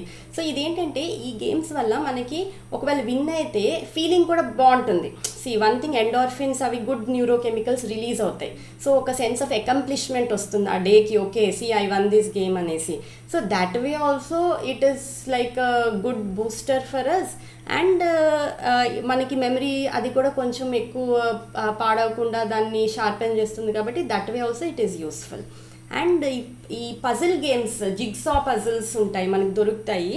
ఆ జిగ్సా పజిల్స్ని అసెంబుల్ చేసి ఒక పిక్చర్ కింద ఫామ్ చేసాం. ఆ యాక్టివిటీస్ కూడా చాలా మనకి హెల్ప్ఫుల్, ఎంగేజ్ చేస్తుంది. ఒంటరిగా కూర్చొని ఐసోలేషన్లో అవి ఇవి ఆలోచించుకుంటే బాధపడ్డాం కంటే ఇలాంటివి కొన్ని మనం తెచ్చిపెట్టుకుంటే జిగ్సా పజిల్స్, దాంతో టైం కన్స్యూమింగ్ ఉంటుంది, మనకి హెల్ప్ కూడా అవుతాయి అన్నమాట. So these are some very good mind booster games which I think all of us should share with our family and friends. వీటి మీద మనం ఎక్కువ ఫోకస్ చేసి వేరే అంటే నేను ఎందుకంటున్నానంటే ఐసోలేషన్, ఒంటరితనంతో అందరికీ థాట్స్ వస్తాయి, ఆటోమేటిక్గా వెళ్ళిపోతుంది, పాస్ట్లోకి వెళ్ళిపోతుంది, నిన్నటి గురించి అప్పుడు గురించి. అండ్ మన హ్యూమన్ మైండ్ ఎట్లా ఉంటుందంటే మనకు ఆ నెగిటివ్ ఒకటే గుర్తొస్తుంది, పాజిటివ్స్ గుర్తురావు, ఎప్పుడు చూసినా ఎవరో బాధ పెట్టినవి ఇలాంటివన్నీ గుర్తొస్తూ ఉంటాయి. సో అవన్నీ మనం దాన్ని డైరెక్ట్ చేసి మన బ్రెయిన్ని మనం డిస్ట్రాక్ట్ చేయాలంటే ఇట్లాంటి మైండ్ గేమ్స్ చాలా మనకి అవసరం అవుతుంది. అండ్ ఇంకొన్ని యాక్టివిటీస్ గురించి చెప్తాను, ఇంకొన్ని social activities which are boosters. ఈ మధ్య చాలా మందికి చూసాం, when only the couple is staying, వాళ్ళకి పెట్స్ ఉంటే చాలా వాళ్ళకి హ్యాపీగా ఉంటుంది. మేబీ పెట్ లవర్స్కి అది అర్థమవుతుంది. So there are I think 2 categories, pet lovers and not so pet lovers. So but ఎవరైతే పెట్ లవర్స్ ఉన్నారో వాళ్ళకి ఈ పెట్స్ ఉండడం వల్ల ఒకలాంటి సెన్స్ ఆఫ్ సాటిస్ఫాక్షన్, వాళ్ళలో డిప్రెసివ్ సిమ్టమ్స్ కూడా మనం తక్కువ చూస్తున్నాం అనమాట. So this is one activity, if you are interested you can get a pet. And travelling, మనం ఏమవుతుందంటే అండి చాలామంది ఈ ఏజ్లో ఏం ట్రావెలింగ్ చేస్తారు, ఈ ఏజ్లో ఎట్లా ట్రావెల్ చేసేది, ఇన్ని ప్రాబ్లమ్స్ ఉన్నాయి. ఇప్పుడు మొత్తం హోల్ ఏమవుతుంది, ఆల్మోస్ట్ 60 ఏళ్ళ వరకు అన్ని బాధ్యతలు, రెస్పాన్సిబిలిటీస్, జాబ్ నుంచి లీవ్ దొరక్క ఇవన్నీ చేసుకుంటూ ఎక్కడ కూడా చాలామంది ట్రావెలింగ్ చేసి ఉంటారు. So this is the time that to Boost hour mental health also travelling helps a lot. Covid scenario పక్కన పెట్టుకుందాం, ఈ లాస్ట్ 1 year అయితే ఎవరు కూడా పెద్ద ట్రావెలింగ్ చేయలేకపోరు, ఇది ఇంకొక ఎక్స్ట్రా మనకి బర్డన్ అయిపోయింది. బట్ నెమ్మదిగా I think we're hoping that vaccination వచ్చేసింది, నెమ్మదిగా things are getting better. So at least we can start with మనకి దగ్గరలో ఉన్న పార్క్స్లో అట్లా కొంచెం వెళ్ళడం, గ్రీనరీని చూడడం. ఓన్లీ ఇంట్లోనే ఇప్పుడు సెట్ అవ్వకుండా కొంచెం థింగ్స్ బెటర్ అయినాయి కాబట్టి definitely last 1 year I think అందరికీ కూడా ఇట్స్ లైక్ నైట్ మేర్ లాగా ఉండింది. బట్ వీ హ్యావ్ అందరినీ మనం కలుపుకొని ముందుకెళ్ళి ఈ స్టేజ్ వరకు అట్లీస్ట్ రాగలిగాము. So we have to be thankful for that. ఇంత stage at least we got till here, we crossed 2020 and we came till here. So travelling అన్నది చాలా ఇంపార్టెంట్ అండి. It could be any travel. కొంతమందికి religious places, spiritual యాక్టివిటీస్లో ఈ ఏజ్లో కొంచెం బాగా వాళ్ళకి దైవ ధ్యానం ఇట్లాంటివన్నీ బాగా ఇంట్రెస్ట్ ఉంటుంది. But that is actually a good thing అనమాట. వాళ్ళకి మెంటల్ బూస్టర్, అది స్ట్రెంగ్త్ పెంచుతుంది. So if they want to go for pilgrimages ఇట్లా ట్రిప్స్కి వెళ్ళాలన్నా కానీ మనం ఎంకరేజ్ చేసుకుంటూ కావాలంటే గ్రూప్స్లో కూడా వెళ్ళొచ్చు. అండ్ ప్రేయింగ్, నేను ఇందాక అన్నట్టు spiritual praying, whatever god we can believe in, కానీ this praying and belief in some higher self అన్నది it has shown to reduce depressive symptoms also, belief వరకు. అండ్ గార్డెనింగ్, కుకింగ్, మనకి కొన్ని hobbies ఉండొచ్చు. Gardening ఎందుకు చెప్తున్నా అంటే physical activity కూడా ఉంటుంది దాంట్లో, అండ్ మనకి గ్రీనరీ ఉంటుంది which are good for our eyes అనమాట, మనకి స్ట్రెస్ అది తగ్గిస్తుంది. So this way also I think gardening, plants పెంచుకోవడం ఇవన్నీ కూడా మనకి మానసికంగా ఒక boosters. Then keeping aside these social activities, keeping aside the mind games and all that we can practice, there are some safety precautions, కొన్ని భద్రతా సూచనలు అనుకోవాలి. అవి మనం ఎలాంటి భద్రతా సూచనలు తీసుకోవాల్సి వస్తుంది మనకి ఎల్డర్లీ ఏజ్లో అంటే, మోస్ట్లీ ఈ మర్చిపోవడం వల్ల ఏంటంటే కొన్ని ప్రమాదాలు జరిగే అవకాశం ఉంటుంది. అవి ప్రివెంట్ చేసుకోవాలి. మెయిన్ థింగ్ ఫాల్స్ అండి. ఒక్కసారి ఫాల్స్ అయ్యి స్లిప్ అయ్యి మోస్ట్లీ మనకి బాత్రూమ్స్ దగ్గర ఇక్కడ ఫాల్స్ అవుతుంటాయి. అప్పుడు ఏమవుతుంది, మళ్ళీ ఫ్రాక్చర్స్ వాళ్ళకి ఈజీగా మనకి ఫ్రాక్చర్స్ అవుతుంటాయి ఈ ఏజ్లో. సో అప్పుడు మళ్ళీ డిజబిలిటీతో వచ్చిన మళ్ళీ మెంటల్ హెల్త్ ప్రాబ్లమ్స్ ఎక్స్ట్రా ఉంటుంది. ఫిజికల్ ప్రాబ్లమ్స్ వల్ల మనకి మళ్ళీ మెంటల్ ప్రాబ్లమ్స్ స్టార్ట్ అవుతాయి. కాబట్టి ఈ ఫాల్స్ అవి అవ్వకుండా చూసుకోవాలి, ప్రికాషన్స్ చూసుకోవాలి. సో ఇంటి ఎన్వైర్న్మెంట్లో, మన ఇంటి పరిసరాల్లో సేఫ్టీ ఇవన్నీ పాటించుకోవాలి. అంటే ఎక్కడెక్కడ మనకి పడిపోతామో రైలింగ్స్ పెట్టుకోవాలి, టాయిలెట్ సీట్ దగ్గర కానీ బాత్రూముల దగ్గర కానీ కొన్ని బేసిక్ అరేంజ్మెంట్స్ చేసుకుంటే మంచిది. రైలింగ్స్ అవి పెట్టుకోవడం, లైటింగ్ బాగా ఉండేటట్టు. మరి నైట్ టైం కూడా ఒక్కొక్కసారి ఇఫ్ మనకి వాకింగ్లో ప్రాబ్లం ఉంటే లైట్లు అవి అక్కడిక్కడ వేసుకుంటే మంచిది. బయట అన్ని చోట్ల కూడా కొంచెం బాత్రూమ్స్ దగ్గరే మెయిన్ థింగ్ మనం చూస్తూ ఉన్నాం ఫాల్స్. సో అక్కడ బేసిక్గా కొంచెం హౌస్ని సేఫ్టీ దీంట్లో పెట్టుకోవాలి. అండ్ ఫైర్ వల్ల కూడా ఒక్కొక్కసారి కొన్ని యాక్సిడెంట్స్ జరగచ్చు. స్టవ్ ఆన్ చేసి మర్చిపోవడం, అవన్నీ మాడిపోతూ ఉండడం. కొంతమంది అందరు మర్చిపోతారు యంగ్ ఏజ్లో కూడా, బట్ ఈ ఏజ్లో కొంచెం ఎక్కువగా తరచుగా జరుగుతూ ఉంటుంది. దీనివల్ల మళ్ళీ ఒకవేళ జాయింట్ ఫ్యామిలీ ఉంటే మనకి ఆర్గ్యుమెంట్స్ వస్తుంటుంది, ఎలా మర్చిపోయారు ఇట్లా అనేసి. సో దీనికి ఏంటంటే మనం మర్చిపోతున్నామని తెలిస్తే బేసిక్గా ఫైర్తో మనకి ప్రాబ్లం కాబట్టి మనం రిమైండర్స్ పెట్టుకోవాలి. మేబీ ప్రతి రూమ్లో స్టిక్కర్ లాగా did you switch off the stove అనేసి అట్లా పెట్టుకుంటే ఒకసారి మధ్యలో వెళ్ళి చెక్ చేసుకోవడానికి ఉంటుంది, అవును నేను ఆఫ్ చేశానా లేదా స్టవ్ అనేసి. లేదంటే మనకి అది కూడా ప్రమాదకరం. సో ఇట్లాంటివన్నీ కొన్ని సేఫ్టీ థింగ్స్ కూడా మనకి యాక్సిడెంట్లు అవి అవ్వకుండా మనం జాగ్రత్తలో మనమే ఉండాలి. ఎవరి మీద మనం ఆధారపడకుండా ఈ చిన్న జాగ్రత్తలు తీసుకుంటే పెద్దవి మనం ప్రివెంట్ చేయొచ్చు. అండ్ స్వీయ రక్షణ, సెల్ఫ్ కేర్ మెథడ్స్లో మనకి అందరికీ తెలిసిన విషయమే, కానీ మనం ఎంతమంది టైంకి బ్రేక్ఫాస్ట్, లంచ్, డిన్నర్ చేస్తామండి. ఇది కొంతమంది అయితే చాలా ఖచ్చితంగా పాటిస్తారు, కానీ చాలామంది దాన్ని సెకండరీ దీనిలాగా తీసుకుని ఎప్పుడో ఆకలి వేసినప్పుడు తినడం అలాంటివి చేస్తూ ఉంటారు. ఆకలి కూడా ఎపిటైట్ తగ్గుతుంది కదా, ఎలానో కొంచెం తగ్గుతుంది ఏజ్లో. సో కానీ బాడీకి ఫ్యూయల్ అవసరం, బాడీకి టైంకి మన మనసు బాగుందా బాగాలేదా ఇది బాడీకి తెలియదు. బాడీకి ఆ టైంకి పెట్రోల్ లాగా ఫుడ్ పడుతూ ఉండాలి. సో అది చాలా అవసరం.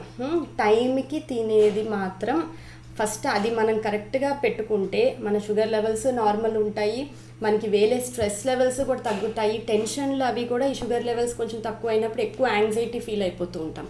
అది గమనించుకోండి. ఇది బేసిక్ బయలాజికల్ ఫంక్షన్, దీనికి వేరే ఆల్టర్నేటివ్ లేదు, దీనికి మెడిసిన్ లేదు, మ్యాజిక్ లేదు, ఏం లేదు. అది మీరంతటి మీరే సెల్ఫ్ డిసిప్లిన్గా చేసుకోవాల్సింది ఏంటంటే టైంకి మనం తింటున్నామా.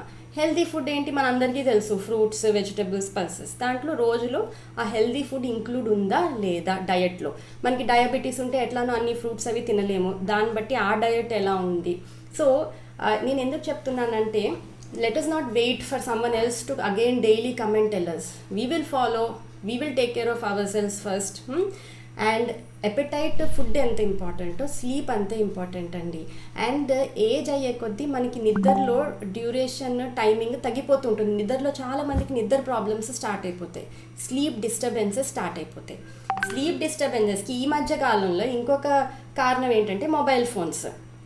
మనం ఎంత ఏజ్ అయినా కానీ ఈ మధ్య అందరి దగ్గర ఈ మొబైల్ ఫోన్స్ స్క్రాలింగ్. చాలామంది నేను చూసానంటే మా ఫ్యామిలీలో కూడా మొబైల్ ఫోన్స్ తీసుకోవడం, ప్రవచనాలు అవి వింటూ ఉంటారు. వాళ్ళకి ఆ టైం మంచిగా అనిపిస్తుంది పడుకుని ప్రవచనాలు వినడం, రాత్రి ఎంత లేట్ అయినా కానీ. సో ఇవన్నిటి వల్ల ఈ మొబైల్ ఫోన్స్ అండ్ కొంతమంది ఏమో సీరియల్స్ అడిక్ట్ అయిపోతారు. రాత్రి ఇంకా ఏం తోచక ఏం చేస్తారు, టెలివిజన్ ఓపెన్ చేసుకుని సీరియల్స్ వస్తూ ఉంటాయి, అవి రాత్రి 10-11 వరకు చూసుకోవడం. సో దీనివల్ల నిద్ర ఎక్కడో it's taking a back seat అనమాట. నిద్రకి మనం ఇవ్వాల్సిన ఇంపార్టెన్స్ ఇవ్వట్లేదు. కానీ నిద్ర అన్నది మన బేసిక్ బయలాజికల్ ఫంక్షన్. అది మనకి బేసిక్ బయలాజికల్ ఫంక్షన్ అంటే ఆక్సిజన్ లాగా. మనకి ఆక్సిజన్ లేకపోతే ఊపిరి ఎట్లా ఆడదు, అలా నిద్ర లేకపోతే క్రమేపీ మన బాడీలో చేంజెస్ వస్తూ ఉంటాయి. రేపొద్దున ఎందుకు నాకు ఈ చేంజెస్ వచ్చాయంటే మనం పాటిస్తున్న పద్ధతుల వల్లే చేంజెస్ వస్తాయి. సో స్లీప్ అనేది 6 అవర్స్ మినిమం, అట్లీస్ట్ ఈ ఏజ్లో 6 to 8 అవర్స్ మినిమం పడుకుంటున్నారు లేదా గమనించుకోండి. లేదు 6 to 8 అవర్స్ సరిగ్గా నిద్ర పట్టట్లేదంటే కొన్ని స్లీప్ హైజీన్ మెజర్స్ చెప్తాను, అవి ఫాలో అవ్వండి. స్లీప్ హైజీన్ మెజర్స్ అంటే డే టైమ్ వీలైనంత వరకు పడుకోవద్దు. ఫస్ట్ అండ్ ఫార్మోస్ట్ మనం పగలంతా మంచం మీద లై డౌన్ అయ్యి అప్పుడిప్పుడు పడుకుంటే రాత్రిలో ఎలా నిద్ర వస్తుంది? కానీ మనిషికి కావాల్సింది రాత్రి నిద్రనే, పగలు నిద్ర కాదు. పగలి ఏదో ఒక యాక్టివిటీలో, నేను ఇందాక చెప్పిన యాక్టివిటీస్లో మీరు కొంచెం బిజీ ఉండాలి. ఆఫ్టర్నూన్ కావాలంటే ఒక 1/2 hour 1 hour అట్లా నాప్ తీసుకోవచ్చు. కానీ రోజంతా లయింగ్ ఆన్ ద బెడ్ అయితే ఇది స్ట్రిక్ట్ నో అండి. అప్పుడే మనం హెల్తీగా ఉండగలుగుతాం. రాత్రి okay, it's only for sleep. మన 8 తినేసి 9 అలా పడుకుంటే అర్లీ మార్నింగ్ లేచినా పర్వాలేదు 5-6 అట్లా. బట్ ఆ నిద్ర మనకి రాత్రి నిద్ర రెస్ట్, మైండ్కి రెస్ట్ చాలా అవసరం. ఈ ఏజ్లో ఇంకా అవసరం అవుతుంది మనకి. కాఫీలు టీలు ఎక్కువ తాగేవాళ్ళు సాయంకాలం పూట దాన్ని కట్ చేసేసుకోండి కొంచెం. మరి 6 గంటల తర్వాత ఎక్కువగా కాఫీలు టీలు తాగద్దు, అది కూడా నిద్రని మనకి హ్యాంపర్ చేస్తుంది. పొద్దున్న లేచిన తర్వాత కొంచెం చిన్నగా ఏమైనా యోగా, ఫిజికల్ ఎక్సర్సైజ్ మనం బాడీలో చేయగలిగినంత చిన్న వాకింగ్ ఉండొచ్చు, చిన్న యోగా ఎక్సర్సైజెస్ ఉండొచ్చు, ఏమైనా మనం చేయగలిగితే బెటర్. దానివల్ల కూడా బాడీ మజిల్స్ అన్నీ కొంచెం మూమెంట్ అవుతుంది. బాడీ అలసిపోతేనే రాత్రిపూట మనకి నిద్ర వస్తుంది. And we can take like ఒక వార్మ్ బాత్, పడుకునే ముందు కొంచెం చక్కగా స్నానం చేసుకుని అట్లా కూడా పడుకునే కొంచెం మనకి రిలాక్స్డ్గా నిద్ర పడుతుంది అనమాట. బుక్స్ ఏమైనా చిన్న ప్రింట్ ఉన్న బుక్స్ ఏమైనా నిద్ర రాని వాళ్ళకి చిన్న ప్రింట్ బుక్స్ చదువుకుంటూ ఉంటే రాత్రిపూట ఆటోమేటిక్గా టయర్డ్ అయిపోతుంది, ఐస్ టయర్డ్ అవుతుంది, నిద్ర కూడా వచ్చేస్తుంది. సో మొబైల్ ఫోన్స్ మాత్రం అస్సలు చూడొద్దు. 9 తర్వాత 10 తర్వాత మాత్రం అస్సలు నో. ఎందుకంటే అది బ్రెయిన్ యాక్టివేట్ చేస్తుంది, ఆ లైట్తో ఇంకా యాక్టివేట్ చేసి మనకి నిద్ర అస్సలు రాదు. సో అదొక్కటి కొంచెం లైఫ్ స్టైల్లో చేంజెస్ చేసుకోండి. సోషల్ బిహేవియర్, ఇంకొక టైప్ ఆఫ్ సెల్ఫ్ కేర్ ఏంటంటే సోషల్ బిహేవియర్. అంటే ఫ్రెండ్స్, ఫ్యామిలీ, నైబర్హుడ్లో మనకి పక్కన అందరు మనకి కొంచెం తెలిసిన వాళ్ళని అప్పుడప్పుడు కలుస్తూ ఉండడం. సో ఆ హ్యూమన్ టచ్ కలుస్తూ ఉండడం వల్ల మనకి ప్రీ కోవిడ్, పోస్ట్ కోవిడ్లో తెలిసే ఉంటుంది మనిషిని కలవడం, ఫ్రెండ్స్, ఫ్యామిలీని కలవడం ఎంత ముఖ్యమో, ఎంత అది మనకి బూస్ట్ చేస్తుందో. సో కలవడం అనేది ముఖ్యం. అట్లీస్ట్ కొంచెం టైం స్పెండ్ చేస్తే మంచిది. అండ్ ఇట్లా టీవీలో ఏమైనా అప్పుడప్పుడు కొంచెం ఎంటర్టైన్మెంట్ మూవీస్ లాగా చూడడం, మరి ఇమోషనల్ స్టఫ్ చూడమని ఎక్కువ నేను చెప్పను. ఎస్పెషలీ సీరియల్స్ అవి మాత్రం బాగా ఇట్స్ లైక్ మన ఇమోషన్స్ని రైజ్ చేస్తూ ఉంటుంది ఆ డైలీ అవే వాటిని. సో వీలైనంత వరకు అవి తగ్గించేసి జనరల్ కొన్ని ఏమైతే కామెడీ టైప్ షోస్ కానివ్వండి, క్రికెట్, స్పోర్ట్స్ ఉండొచ్చు, ఏదైనా అట్లా మధ్య మధ్యలో చూసుకుంటూ ఉంటే. న్యూస్ కూడా విపరీతంగా మాత్రం చూడొద్దు, అది కూడా కొంచెం వరకు మనం చూసుకోవచ్చు. ఒక్కొక్కసారి దానివల్ల కూడా యాంగ్జైటీస్ పెరుగుతూ ఉంటాయి. అంటే ఈ టెన్షన్ పడే వాళ్ళకి ఆ న్యూస్ వల్ల ఒకసారి టెన్షన్ పెరిగే అవకాశం ఉంటుంది. స్పిరిచువల్ యాక్టివిటీస్, మెడిటేషన్, యోగా, ఈ ఇంట్రెస్ట్ ఉన్న వాళ్ళకి, ఇది కూడా అందరూ చేయాలని కంపల్సరీ కాదు, కొంతమందికి బాగా ఇంట్రెస్ట్ ఉంటే అది బాగా హెల్ప్ అవుతుంది. ఇమోషనల్గా మనం మాట్లాడుకోవడం అనమాట, ఇంకొకరితో మన బాధ ఏమైనా చెప్పుకోవడం. కుడ్ బి ఎనీ వన్ అండి, ఫ్రెండ్ అయినా, మన వైఫ్, హస్బెండ్ అయినా, పిల్లలైనా, ఎవరితో ఒకరికి చెప్పుకుంటే అది బాగుంటుంది మనకి. అండ్ ఈ స్లైడ్, డార్విన్ స్లైడ్ ఎందుకు పెట్టానంటే, డార్విన్ యొక్క థియరీనే సర్వైవల్ ఆఫ్ ద ఫిట్టెస్ట్ అనేసి అనుకుంటూ ఉంటారు. But it is not about who is strong. మనం బాగా హెల్తీగా, బాగా స్ట్రాంగ్గా, ఫిట్గా ఉంటేనే సర్వైవ్ అవుతామని కాదు. బాగా ఇంటెలిజెంట్గా, తెలివిగా ఉంటేనే మనం సర్వైవ్ అవుతాం కాదు. చేంజ్కి అడాప్ట్ అవ్వాలి, అది మెయిన్ థింగ్. ఒక మార్పు వచ్చింది జీవితంలో, ఆ మార్పుకి మనం ఎలా అడ్జస్ట్ అవుతున్నాము. అడ్జస్ట్ అవ్వలేకపోతే ఎవరైనా హెల్ప్ తీసుకుంటున్నాం. ఈ అడ్జస్ట్మెంట్ అన్నది మనకి ఇంపార్టెంట్ ఇక్కడ. ఎందుకంటే మార్పులు అవుతూనే ఉంటాయి, మీకు అనుభవం ఉండానే ఉంటుంది. అప్పుడు 20 ఏళ్ళు 30 ఏళ్ళు ఉన్న అలాగా ఇప్పుడు లేదు. ఎన్ని మార్పులు జరిగినాయి, ఎన్ని మీరు తట్టుకుని ఇంతవరకు వచ్చారు. కాబట్టి ఇప్పుడు కూడా జరిగే మార్పులకి అడ్జస్ట్మెంట్ అన్నది చాలా ఇంపార్టెంట్. అండ్ ఈ సామెత కూడా ఎందుకు పెట్టానంటే, చాలామందికి మొహమాటం ఉంటుంది, ఏమైనా అడగాలి, ఏమైనా వాళ్ళ గురించి చెప్పాలి, మొహమాట పడుతూ ఉంటారు. సో అడగంది అమ్మైనా అన్నం పెట్టదని మన తెలుగులో ఉన్న సామెతే అది. సో అంటే అడగాలి, అన్నిటికీ ఏదైనా ఉంటే చెప్తే కానీ వేరే వాళ్ళకి, ఇంట్లో ఫ్యామిలీ మెంబర్స్ కూడా మనం మాట్లాడితే చెప్తే కానీ వాళ్ళకి మనం అనుభవిస్తున్న దుఃఖం ఏంటి ప్రాబ్లం ఏంటి టెన్షన్ ఎవరికి మన బ్రెయిన్స్లోకి వెళ్ళి ఎవరు కనిపెట్టరు. అందరు బిజీగా ఉంటారు కాబట్టి ఎవరిది ప్రాబ్లమ్స్ వాళ్ళే ఎక్కువ అనుకుంటూ ఉంటారు. సో ప్లీజ్ మొహమాట పడకుండా, మీకేనా అవసరాలు ఉన్నాయి, మనకేనా అవసరాలు ఉన్నాయి చెప్పాలి. అప్పుడే కదా తెలిసేది. తెలిసిన తర్వాత కూడా వాళ్ళు దాన్ని ఎక్నాలెడ్జ్ చేయలేదంటే అది వేరే విషయం. కానీ అట్లీస్ట్ ఫస్ట్ మనం ఫ్రెండ్స్కైనా, ఫ్రెండ్స్ ఎవరో ఒకళ్ళు ఫ్రెండ్ ఉంటారు కదా, అందరికీ 10 మంది ఫ్రెండ్స్ ఉండకపోవచ్చు, బట్ ఎవరో ఒకళ్ళు విత్ హోమ్ రిలేటివ్స్లో ఉండొచ్చు, వాళ్ళ చుట్టాల్లో ఉండొచ్చు, వాళ్ళ కొలీగ్స్, పాత మన వాళ్ళ కొలీగ్స్ ఉండొచ్చు, వర్క్ చేసిన అట్మాస్ఫియర్లో ఎవరో ఒకరితో అట్లా ఇట్లాంటి ప్రాబ్లమ్స్ వచ్చినాయా అని చెప్పుకుంటే మాత్రం ఆ వెంటింగ్ అవుట్ అంటారు, వెంటింగ్ అవుట్లోనే మనకి సగం పైన ప్రాబ్లం యాక్చువల్గా తగ్గిపోతుంది. So and another thing is being grateful. నేను అన్నట్టు కోవిడ్ ఎరా నుంచి మనం అందరం ఈ 2021కి ఎంటర్ అయ్యామంటేనే we have to be so grateful. ఎంతో కృతజ్ఞతగా ఉండాలికి లైఫ్ హెస్ గివెన్. మనకి జీవితంలో ఇంతవరకు మనం రాగలిగాము, ఇన్ని ప్రాబ్లమ్స్ కూడా తట్టుకుని రాగలిగాము. So that way I think ఇలా మనం కొన్ని చిన్న చిన్న విషయాలు. అండ్ నేను అన్నట్టు ఈ డిప్రెషన్, డిమెన్షియాకి ఒకవేళ మనం ఈ సెల్ఫ్ కేరు ఇవన్నీ కూడా నేను చెప్పినవి కూడా వాళ్ళకి పనిచేయక సివియారిటీ ఎక్కువ అయితే ఎవాల్యుయేషన్ కంపల్సరీ అండి. మెడికల్ హెల్త్ ప్రొఫెషనల్ దగ్గర మనకి న్యూరో ఫిజిషియన్ కానివ్వండి, సైకాట్రిస్ట్ దగ్గర కానివ్వండి, మనకి సివియారిటీ పెరిగే కొద్దీ దానికి మెడికేషన్స్ ఉంటాయి, ట్రీట్మెంట్ ఉంటుంది. సో డెఫినెట్గా దాని సివియారిటీ మనం తగ్గించుకోవచ్చు. కౌన్సిలింగ్, థెరపీ సెషన్స్ ప్రొఫెషనల్ దగ్గర సివియారిటీ బట్టి తీసుకోవచ్చు. So these are also the methods available. అంటే మనం we need not suffer in silence. ఒంటరిగా ఇంక ఇది ఇంతే, దీనికి ఏం ట్రీట్మెంట్ లేదని కాదు.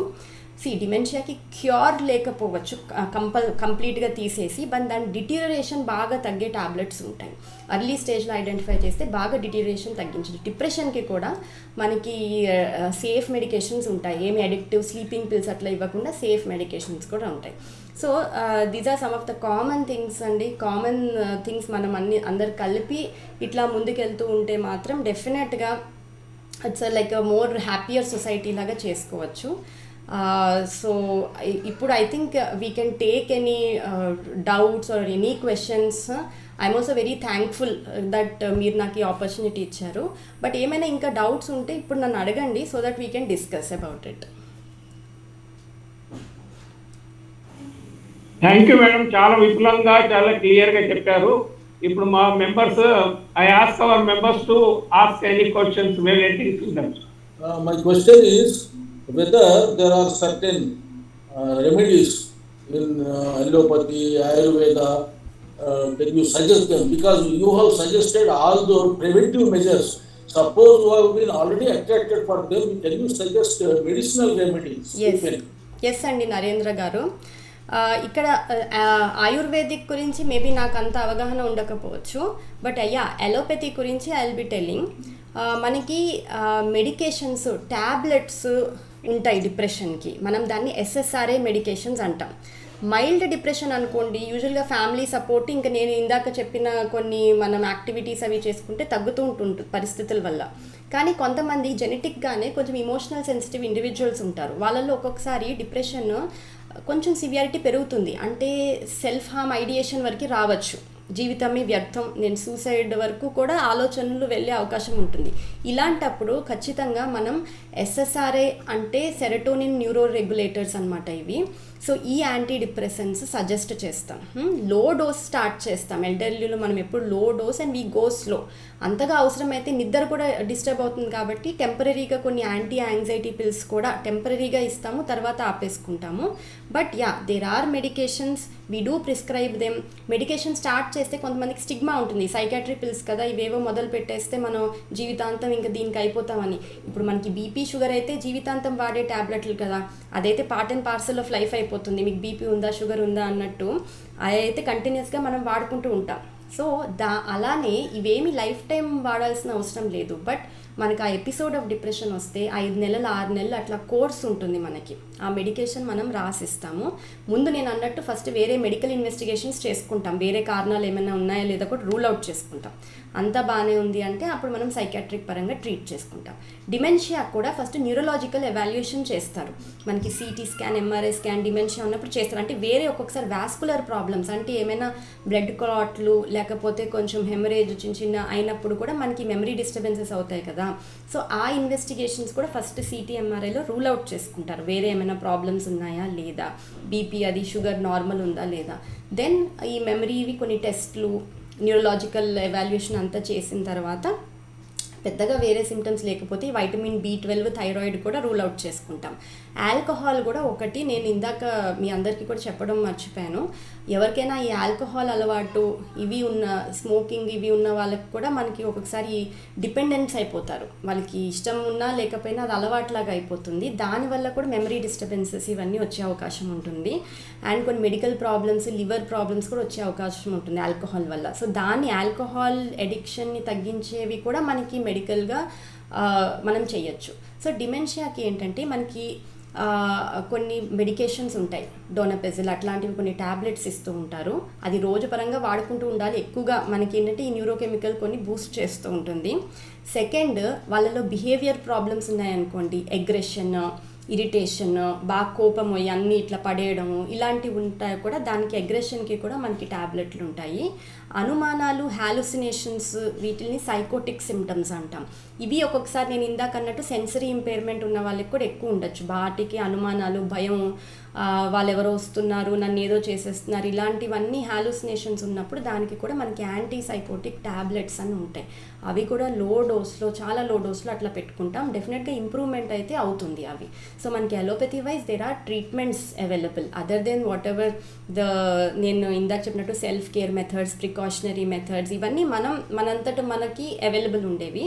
బట్ ఇండియాలో మనకి హెల్త్ కేర్ ఈజీగానే అవైలబుల్ ఉంటుంది యాజ్ ఆఫ్ నౌ. అంటే రూరల్ పాపులేషన్తో కంపేర్ చేస్తే అర్బన్ పాపులేషన్లో మాత్రం హెల్త్ కేర్ ఫెసిలిటీస్ బాగా అవైలబుల్ ఉన్నాయి. ఆ అవైలబిలిటీ ఇంకా పెంచుకోవాలి రూరల్ పాపులేషన్లో కూడా, ఎందుకంటే మెజారిటీ ఆఫ్ సీనియర్ సిటిజన్స్ అక్కడే ఉంటున్నారు, రూరల్ అండ్ టౌన్స్ ఆ పాపులేషన్లోనే. సో ఈ హెల్త్ కేర్ ఫెసిలిటీస్ ఎక్కడైతే బాగా అవైలబుల్ ఉంటుందో వాళ్ళు ఇట్లా ఇన్వెస్టిగేషన్స్ చేసుకోవడం, ప్రొఫెషనల్ సూపర్ స్పెషాలిటీ డాక్టర్స్ దగ్గరికి వెళ్ళడం, కానీ బేసిక్ అట్లీస్ట్ ఫిజిషియన్స్ దగ్గర చూపించుకోవడం, అది మధ్య మధ్యలో మెడికల్ చెకప్స్ కూడా చాలా అవసరం అండి.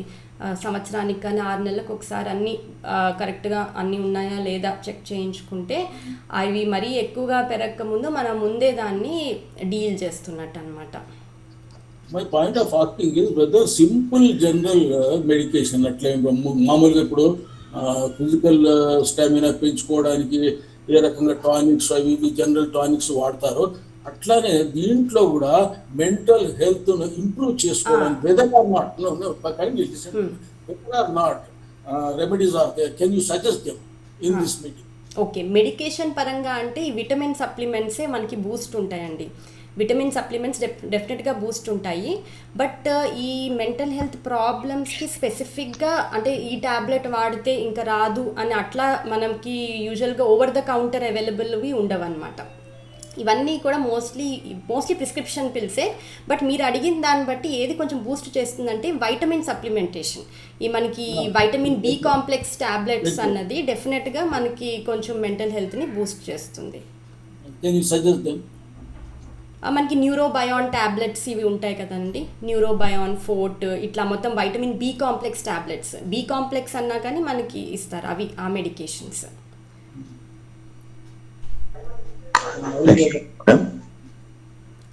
Hello, madam. యా హలో అండి. Hello. Yeah I am Gandhi. చెప్పండి sir. My problem is I am used to mobile for longer periods, even up to midnight. Because I get urine in between. I am sleeping in the night only 3 hours, and the daytime I am sleeping about 3 hours. 3 I am hours. maintaining good health. But you are telling it's not good, but I am unable to come out of it. Okay. Because any medicine or any suggestion, unless I follow, I may not prove. But as I am yoga student, I am yoga master also. I am maintaining the health only. Okay. In future, any major problems will come. For last 2-3 months at least, I am not sleeping in the night more than 3 hours. But daytime I am suffering the shortage. Okay అండి.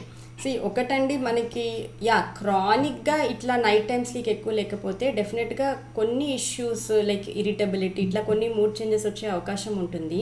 మేజర్గా ఇది వస్తుంది అని చెప్పలేము, but it is definitely not a very healthy thing అనమాట. So maybe నేను ఇందాక అన్నట్టు మీరు డే టైం 3 hours బదులు కొంచెం సడన్గా కంప్లీట్గా మీ లైఫ్ స్టైల్ చేంజ్ చేసేసుకోండి, అస్సలు పడుకోవద్దని చెప్పడం కష్టమే, because you're use to sleeping 3 hours కాబట్టి. But maybe make it 1 hour or 1.5 hour. And night time what is making you wake up is because of urinary problem. So దీన్ని మనం address చేసుకోవాలి first. పడుకునే ముందు అంటే ఏదైనా యూరినరీ ఇన్ఫెక్షన్ ఉందా చూసుకోవాలి, ఇన్కాంటినెన్స్ ఉందా, షుగర్ లెవెల్స్ రేజ్డ్ అయినాయా. సో ఇవి చేసుకుంటే చాలామందికి మీరు అన్నట్టు it's a very good point you have told. Night time waking అప్కి ఎల్డర్లీలో because of they have to go to the washroom, it's very common thing. So most further sleep after going to ఒకసారి లేచిన తర్వాత మళ్ళీ నిద్ర పట్టదు. we don't get sleep. అవునవును, correct.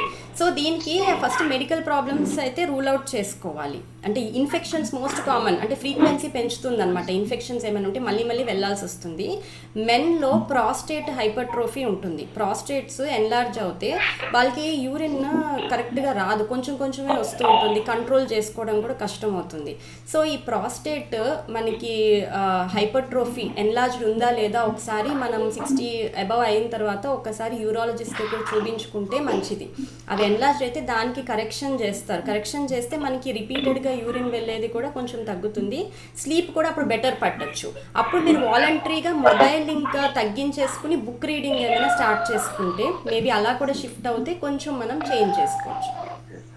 My creatinine level has risen to 1.4. Okay. Previously, it was using medicines. Okay. And night I was supposed to use one medicine mixed with water, 1 glass of water before sleep. Okay. That also is disturbing me because after taking water, within 3 hours, I am have to I am అదే. forced to go to washroom. అవునండి.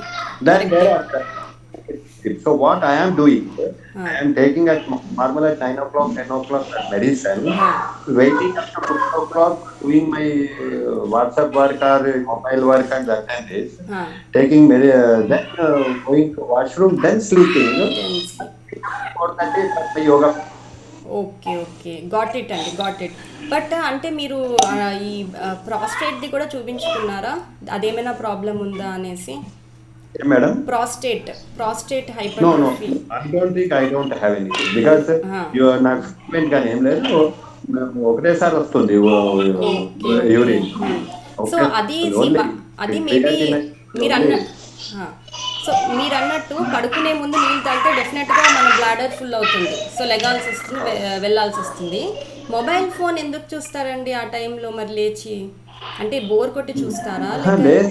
Continuity ఉంటుంది నాకు, continuity ఉంటుంది, but mid night mobile phone ఎందుకు మళ్ళీ WhatsApp అవన్నీ చూస్తారు? Okay okay, I will try to maybe అది కొంచెం చూడకుండా, ఎందుకంటే ఇందాకన్నట్టు లైట్ ఉంటుంది కదా, లైట్ యాక్టివేట్ చేస్తుంది ఐస్కి, బ్రెయిన్ని యాక్టివేట్ చేస్తుంది.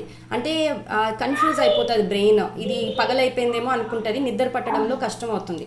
సో రోజు తరచుగా మిడ్ నైట్ మీరు ఆ లైట్ చూసేయడం కూడా, ఆ లైట్తో ఎక్స్పోజ్ అయ్యి వాట్సాప్లో చూడడం కూడా వన్ ఆఫ్ ద రీజన్స్ ఉండొచ్చు. మేబీ అది ఆపి చూడండి, ఒకవేళ కంప్లీట్గా అది అస్సలు యూజ్ చేయకుండా చూడండి. ఆ టైంలో ఇంకేదైనా మీరు లేచినప్పుడు ఇంకేదైనా పుస్తకం తీసుకునో ఏదో అట్లా ట్రై చేసి చూద్దాం మేబీ కొన్ని రోజులు. Okay, that also I am trying. I am going through the books also night Okay. times. Okay అండి. I know, as I said, it is all whatever others say. Unless I implement, I cannot get improvement. అదేనండి. And day time కూడా 1 hour తగ్గించేసుకుని చూడండి, అంటే మీరు బలంతో Okay. నిద్రపోకుండా చూడండి 1 Now, hour. actually, this is my sleep time now. Actually, but still because of your program, I am awake. Awake. Afternoon, I will be sleeping. Okay అండి. Okay okay. అయితే ఈరోజు మీకు బాగా నిద్ర పట్టాలేమో, చూడాలి. మీకు నిద్రపోనివ్వకుండా చేశాను కాబట్టి. ఏం పర్వాలేదు, నాకు కాంటాక్ట్ చేసుకోవడానికి ఎప్పుడో ఒకసారి హెల్దీగా ఉంటుందండి, దానికని ఏం పెద్ద ప్రాబ్లం. Okay అండి. ఫ్యూచర్ లో రాకుండా చూసుకోవాలి. చూసుకోవాలి. Yeah yeah correct. Yoga student, I also keep advising for this you do this అదే. In my classes. I'm maintaining good health, and I also bad lucky, unfortunately I underwent bypass also, but after 3 or 4 months rest I again resumed my yoga practice. Okay. Recently I performed 108 Surya Namaskar also. People say you are a heart patient, why you are doing, but still I am happy, I am very That's what free. makes us happy. We can, yeah. I'm having confidence in my yoga practice. That's good and see already you're a discipline person కాబట్టి, so I think ఇంకొంచెం కొన్ని changes అట్లా minor changes చేసుకుంటే, yeah. And అసలు ఇంకా కూడా better అవ్వకపోతే మేము మీ జనరల్ ఫిజిషియన్ని అడగచ్చు, if they can change the night you know the medications, the timings, this is the problem అనేసి address. Okay madam, thank you very much. Okay అండి. Thank you. Excuse me madam. నమస్కారం మేడం. చెప్పండి sir. Madam, నేను ప్రకాష్ రావు అని మాట్లాడుతున్నాను. One is what is meant by phobia madam? Number 1, phobia అంటే ఏమిటి, అది ఎందుకు వస్తుంది, దానికి ట్రీట్మెంట్ ఏమన్నా ఉందా? ఒకటి. రెండోది, మీరు ఐసోలేషన్ విషయంలో, ఒంటరితనం విషయంలో పెట్స్ గురించి చెప్పారు. పెట్స్ పెంచుకుంటే బాగుంటుంది, పెట్స్ దాంట్లో మీకు టైం కలిసి వస్తుంది అన్నారు. బట్ ఈ పెట్స్ ఏదైతే ఉన్నదో intermediate propagator of diseases and viruses కాదా మేడం అవి పెట్స్? ఇంకో మనం పెంచుకుంటే is it not intermediate propagator of diseases? Number 2, ఇంకొకటి ఏమిటి అంటే యుఎస్ లో కానీ యూరోపియన్ కంట్రీస్ లో కానీ మన పని మనుషులు లేరు కాబట్టి తప్పకుండా హస్బెండ్ అండ్ వైఫ్ తప్పకుండా పనులు చేసుకోవాల్సి వస్తుంది. తర్వాత వాళ్ళు ఓల్డ్ ఏజ్ లో కూడా చాలా మటుకు వాళ్ళే పనులు చేసుకుంటారు కాబట్టి వాళ్ళకు మంచి హెల్తీగా ఉండడం జరుగుతుంటుంది. అయితే ఇక్కడ ఏంటి అంటే మనము వీఆర్ డిపెండెంట్ ఆన్ పని మనుషులు, ప్రతి ఒక్క దాని మీద డిపెండ్ అవ్వడం వల్ల మనకు ఎక్సర్సైజ్ అనేటటువంటిది చేస్తేనే గానీ మనకు వచ్చేటట్టు కనబడడం లేదు. అయితే వీటి మీద ఈ మూడింటి వాటి మీద కొంచెం చెప్పండి. Phobia, then pets, then life style of our Indian. So అన్ని బాగా అప్రోప్రియేట్ గుడ్ క్వశ్చన్స్ అడిగానండి. సో ఒకటి, ఫస్ట్ ఫోబియా అంటే భయంకి విపరీతంని ఫోబియా అంటాం. ఎక్స్ట్రీమ్ ఆఫ్ ఫియర్ని ఫోబియా అనేసి అంటాం. ఇప్పుడు ఎక్స్ట్రీమ్ ఫియర్ని ఫోబియా అంటాం. ఫియర్. సో ఎలా అంటే ఇప్పుడు ఫోబియాని ఇంకా భయంని ఎలా డిఫరెన్షియేట్ చేయొచ్చు అంటే, ఫోబియా ఉంటే మనం ఆ ఫియర్ కాజింగ్ ఏమైతే ఉంటుందో దాన్ని అవాయిడ్ చేస్తాం. ఓకే, ఎలా అంటే ఇప్పుడు నాకు లిఫ్ట్ అంటే భయం ఉందనుకోండి, నేను లిఫ్ట్లో భయం ఉంది కానీ నేను లిఫ్ట్లో వెళ్తూ ఉంటాను రోజు, కానీ కొంచెం భయపడుతూ ఉంటాను, అది భయం. లిఫ్ట్ అంటే భయం వల్ల నేను లిఫ్ట్ జోలికే వెళ్ళట్లేదు, నా ఆఫీస్ 7th ఫ్లోర్లో ఉన్నా నేను మెట్లెక్కే వెళ్తున్నాను అనుకోండి, అది ఫోబియా. అంటే నేను కంప్లీట్గా అవాయిడ్ చేస్తున్నాను, లిఫ్ట్ ఎక్కడమే నేను అవాయిడ్ చేస్తున్నానంటే దాన్ని ఫోబియా అంటాం. అలా కొంతమందికి ఫ్లైట్లు భయం ఉంటుంది, ఫ్లైట్లో ఎక్కేది భయం ఉంటుంది, ఫోబియా. కంప్లీట్గా నేను అసలు ఎయిర్ ట్రావెలే మానేస్తారు వాళ్ళు. కొంతమంది చూస్తూ ఉన్నాము, వాళ్ళ పిల్లలు అమెరికాలో ఉన్నారంటే వాళ్ళు ఫ్లైట్లో ఎక్కి వెళ్ళాల్సిన పరిస్థితి, వాళ్ళకి ఫోబియా, ఈ ఫ్లైట్ ఫోబియా ఆర్ భయం వల్ల వాళ్ళు చాలా రోజులు పోస్ట్పోన్ చేసుకున్నవి కూడా జరిగినాయి because of the fear. So అలా స్పెసిఫిక్ ఫోబియాస్ అంటాం. ఒక్కొక్క విషయం మీద కొంతమందికి ఫోబియాస్ ఉండొచ్చు. అన్ని విషయం మీద ఉండకపోవచ్చు. కొంతమందికి డ్రైవింగ్ ఫియర్ ఉంటుంది, డ్రైవింగ్లో ఫోబియా ఉంటుంది, ట్రాఫిక్ ఎక్కువ ఉంటే ఫోబియా ఉంటుంది, విపరీతమైన ప్యానిక్ వచ్చేస్తుంది, వాళ్ళకి గుండె వేగంగా కొట్టుకుని చల్లగా చెమటలు పట్టి చేతులు వణికేసి ఏదో అయిపోతుంది ఇంకా చనిపోతామేమో అన్న ఆ ప్యానిక్ అటాక్ వచ్చేస్తుంది. ఫోబియాలో ప్యానిక్ అటాక్ వచ్చేసి ఆ భయం కాజింగ్ ఏ స్టిమ్యులస్ అయినా ఉండొచ్చు. అది ఇట్ కుడ్ బి లిజర్డ్స్, ఆడవాళ్ళు కొంతమందికి లిజర్డ్స్, హౌస్ వైఫ్కి అస్సలు నచ్చదు, లిజర్డ్స్ ఫోబియా ఉండొచ్చు. నేను ఇందాకన్నట్టు లిఫ్ట్, డ్రైవింగ్, ఈ ఏంటండి ఫ్రాక్స్, కప్పలు, ఈ పెట్స్, ఈ కుక్కలు, పిల్లులు, యానిమల్స్ అన్ని రకాలు కూడా ఒక్కొక్కరికి ఒక్కొక్క ఫోబియా ఉండొచ్చు, కొంతమందికి ఏమీ ఉండకపోవచ్చు. సో అది వాళ్ళ పెరిగిన అట్మాస్ఫియర్, ఎన్వైర్మెంటల్ ట్రిగర్స్, ఈ ఏజ్లో అది అలా కంటిన్యూ అవుతూ ఉండొచ్చు. ఫోబియాస్కి ట్రీట్మెంట్ ఉందంటారా అంటే అవసరం బట్టి మనం ట్రీట్ చేస్తాం. ఇప్పుడు లిఫ్ట్ ఫోబియా ఉంది కానీ వాళ్ళు ఉంటుంది ఒక ఇండిపెండెంట్ హౌస్, చిన్న ఇంట్లో ఉంటున్నారు, వాళ్ళకి అసలు లిఫ్ట్ వాడే అవసరమే లేదనుకోండి, యూజువల్గా మనం ట్రీట్మెంట్ ఏం చేయము. సో ఆ అవసరం బట్టి ఒకవేళ ఆ ఫోబియా వాళ్ళ దైనిక కార్యాల్లో ఇంటర్ఫియర్ అవుతుంది, ఈ ఫియర్ వల్ల డ్రైవింగ్, ఫర్ ఎగ్జాంపుల్ వాళ్ళు డ్రైవింగ్ చెయ్యాలి, అక్కడికి వెళ్తూ ఉండాలి కానీ డ్రైవింగ్ ఫోబియా ఉంది, డ్రైవర్ని పెట్టుకోలేరు, ఎలా సడన్గా వెళ్ళాలంటే స్కూటర్ మీదో కార్ మీద వెళ్ళాలి, ట్రాఫిక్ ఫోబియా ఉంటుంది. సో దానికి తగ్గించడానికి ఫస్ట్ మనకి సిమ్టమ్స్ మైల్డ్గా ఉంటే సిస్టమాటిక్ డీసెన్సిటైజేషన్ అంటాం. అంటే ఫస్ట్ మనం నోట్ చేసుకుంటాం fear causing, least fear causing to more fear causing ఏమేమి ఉన్నాయి.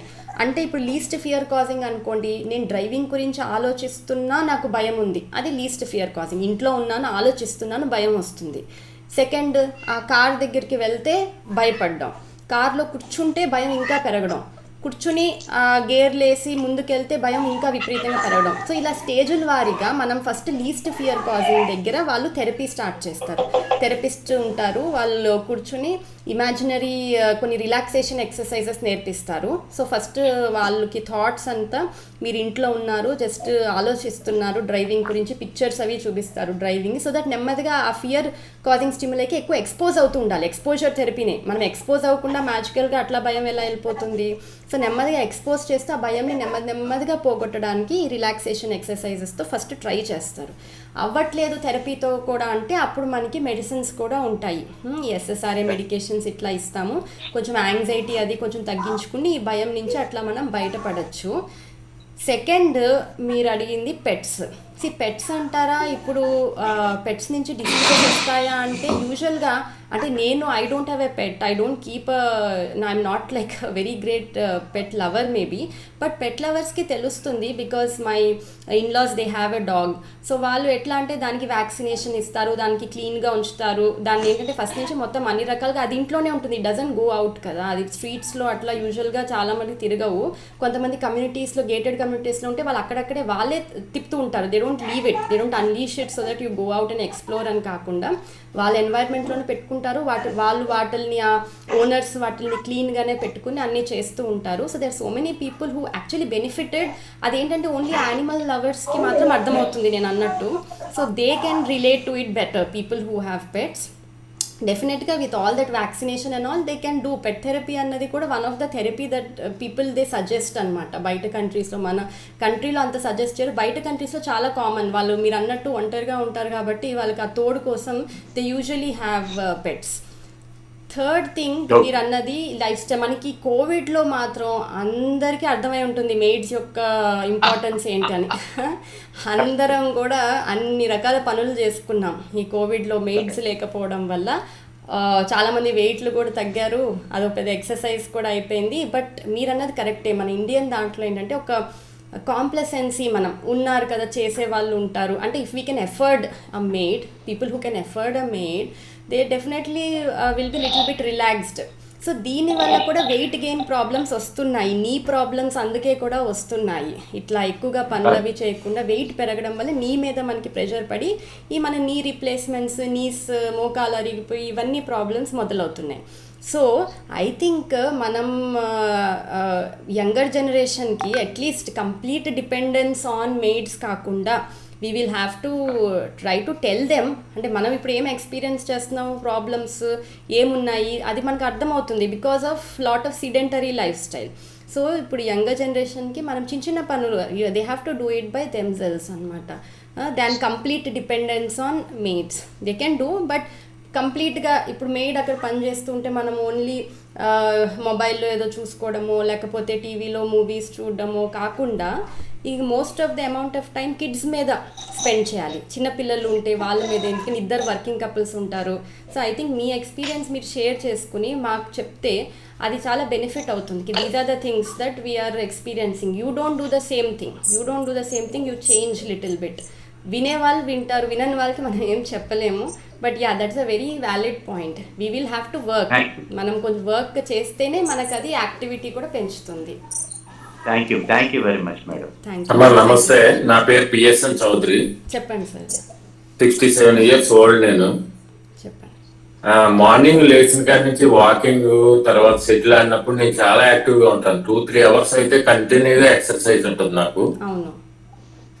బట్ తర్వాత కొంచెం మోకాలు నొప్పులు అది వచ్చినట్టు ఉంటుంది, అప్పుడు రావు. కానీ ఇది సైకలాజికల్ ఏంటో తెలియదు నాకు. ఆ 3 hours నేను ఎంతన్నా శ్రమ ఓర్చుకుంటాను, తర్వాత ఇబ్బంది పడతా ఉంటా. మళ్ళీ మార్నింగ్ లేవగానే మళ్ళీ మామూలు రొటీన్. అదే ఒకటి చాలా మీరు అనేది కూడా చాలా వ్యాలిడ్ పాయింట్. మన మీకనే కాదు, అందరు హ్యూమన్ బీయింగ్స్లో ఏంటంటే మెంటల్ యాక్టివిటీ కానీ ఫిజికల్ యాక్టివిటీ పొద్దున్న morning times till afternoon times బాగుంటుంది. మనం ఆఫీస్ వర్క్ లైఫ్ వీళ్ళతో మాట్లాడేటప్పుడు కూడా అదే అంటాం, 10-11 మధ్యలో ప్రొడక్టివిటీ బాగా ఎక్కువ ఉంటుంది అనేసి అంటాం. ఎందుకంటే మైండ్ బాగా పనిచేస్తుంది ఆ టైంలో. 2-3 గంటలు అవుతుంది అనుకోండి ఆఫ్టర్నూన్, ఆ టైం అయ్యేటప్పటికి కొంచెం, ఎందుకంటే అప్పుడే భోజనం చేస్తాం, అంతా చేస్తాం, కొంచెం మనకి ఉత్సాహము యాక్టివిటీ కూడా తగ్గుతుంది అనమాట. అంటే అప్పుడు మైండ్కి రిలేటెడ్ వర్క్స్ కూడా ఎక్కువ చెప్పొద్దు అని చెప్తాము. అప్పుడు బేసిక్గా బాడీకి రెస్ట్ కావాలి, కొంచెం ఆ పీరియడ్లో రెస్ట్ కావాలి. సో మేబీ మీకు అదే ఆ పర్టికులర్ థింగ్ అవుతున్నట్టుంది. మార్నింగ్ యాక్టివిటీ బాగుంది, సో యూఆర్ యూటిలైజింగ్ ఇట్. మీకు ఎనర్జీని మీరు you're utilizing it outside than preserving it completely inside. So it's actually healthy for you also. But yeah, మీకు తర్వాత పోస్ట్ కొన్ని పెయిన్స్ అవి వస్తున్నాయి, మేబీ దాన్ని ఎట్లా అడ్రస్ చేయాలి, ఏమైనా దానికి మెడికేషన్స్, కాల్షియం టాబ్లెట్సా, లేక ఏంటి, ఏమైనా బోన్స్ ఏమైనా అరిగిపోతున్నాయా, మేబీ ఆ విషయం కూడా కొంచెం చూపించుకుంటే మనం ముందు జాగ్రత్తలు తీసుకోవచ్చు. Thank you very much madam. Thank you sir.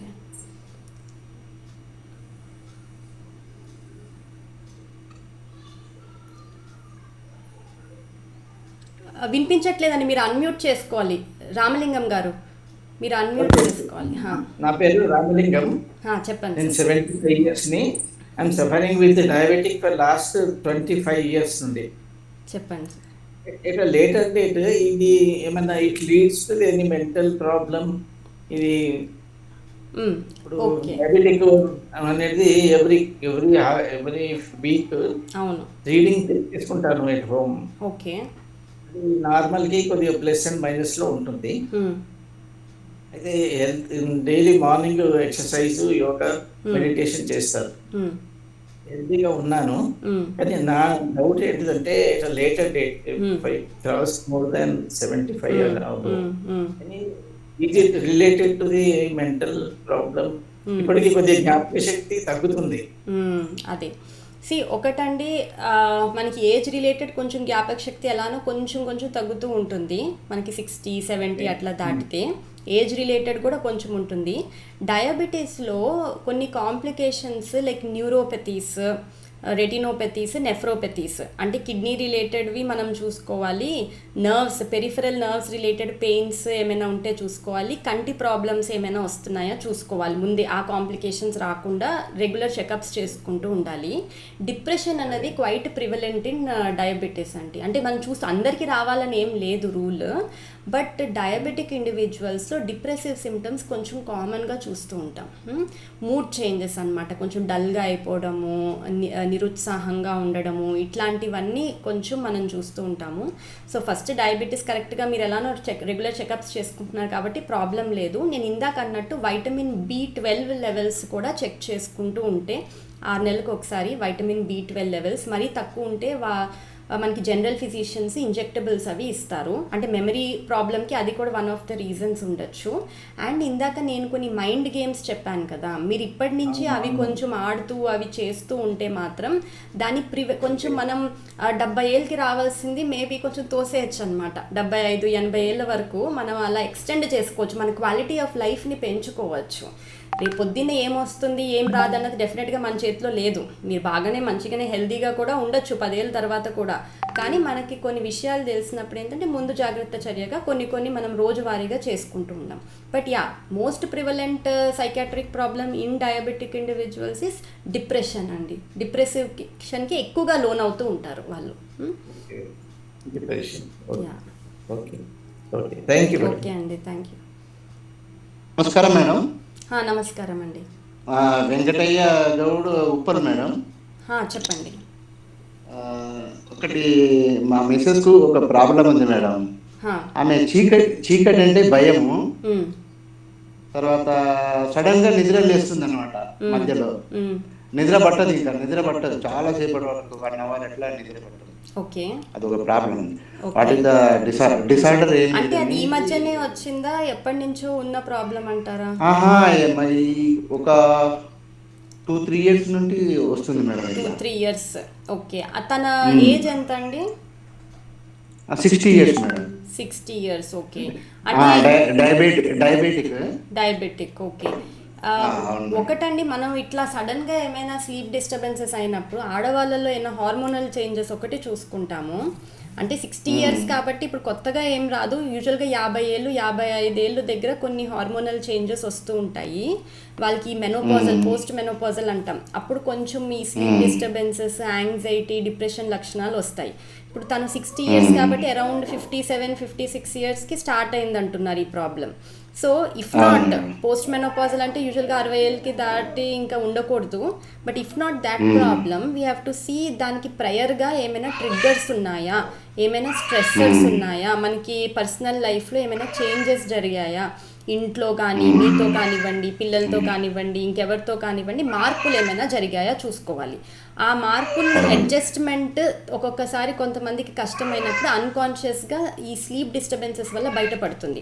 అంటే బయటకి అవన్నీ కొన్ని స్ట్రెస్సెస్ చెప్పుకోలేనప్పుడు నిద్ర ప్రాబ్లమ్స్ లాగా బయటపడుతుంది. ఎలాగో అలా బయటపడాలి కాబట్టి.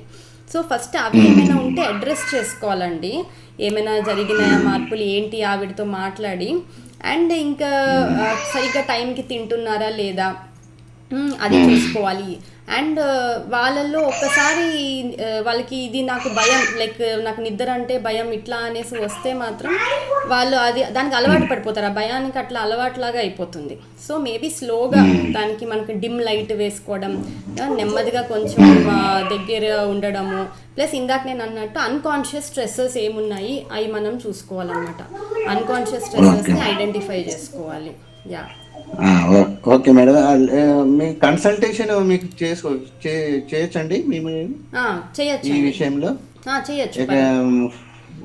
ఫోన్ నెంబర్ ఏమన్నా మెన్షన్ చేస్తారా దీంట్లో? నేను డూబే గారికి ఇచ్చాను. దీంట్లో చాట్లో నేను ఫోన్ నెంబర్ పెడతానండి. చాట్లో thank you madam. Thank you sir. Thank you. Right. Hello, చెప్పండి సార్. సార్ నా పేరు ఓం ప్రకాష్ అండి. చెప్పండి సార్. నేను 81 ఇయర్స్ ఇంజనీర్ గా రిటైర్ అయ్యాను. We're on behalf of association we're grateful to doctor Jyothirmayi and also grateful to the Taska organization. It was very useful lecture madam. Thank you sir. Thank you. Definitely 100% ఏకీభవిస్తాను.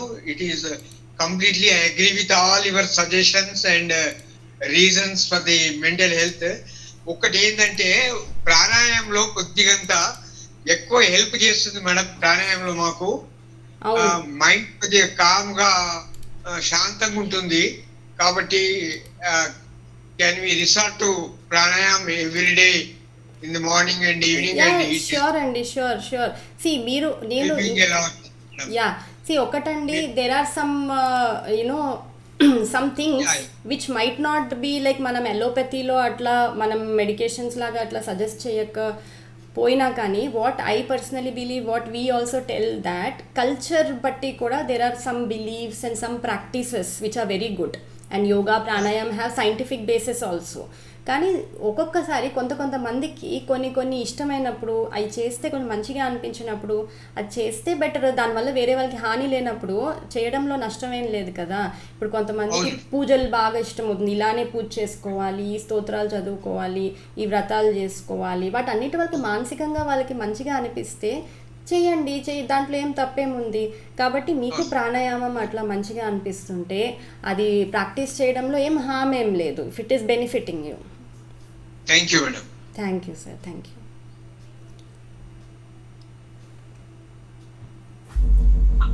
Madam, actually, my name is, can I?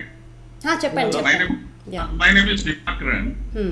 Actually, I'm talking from Kerala.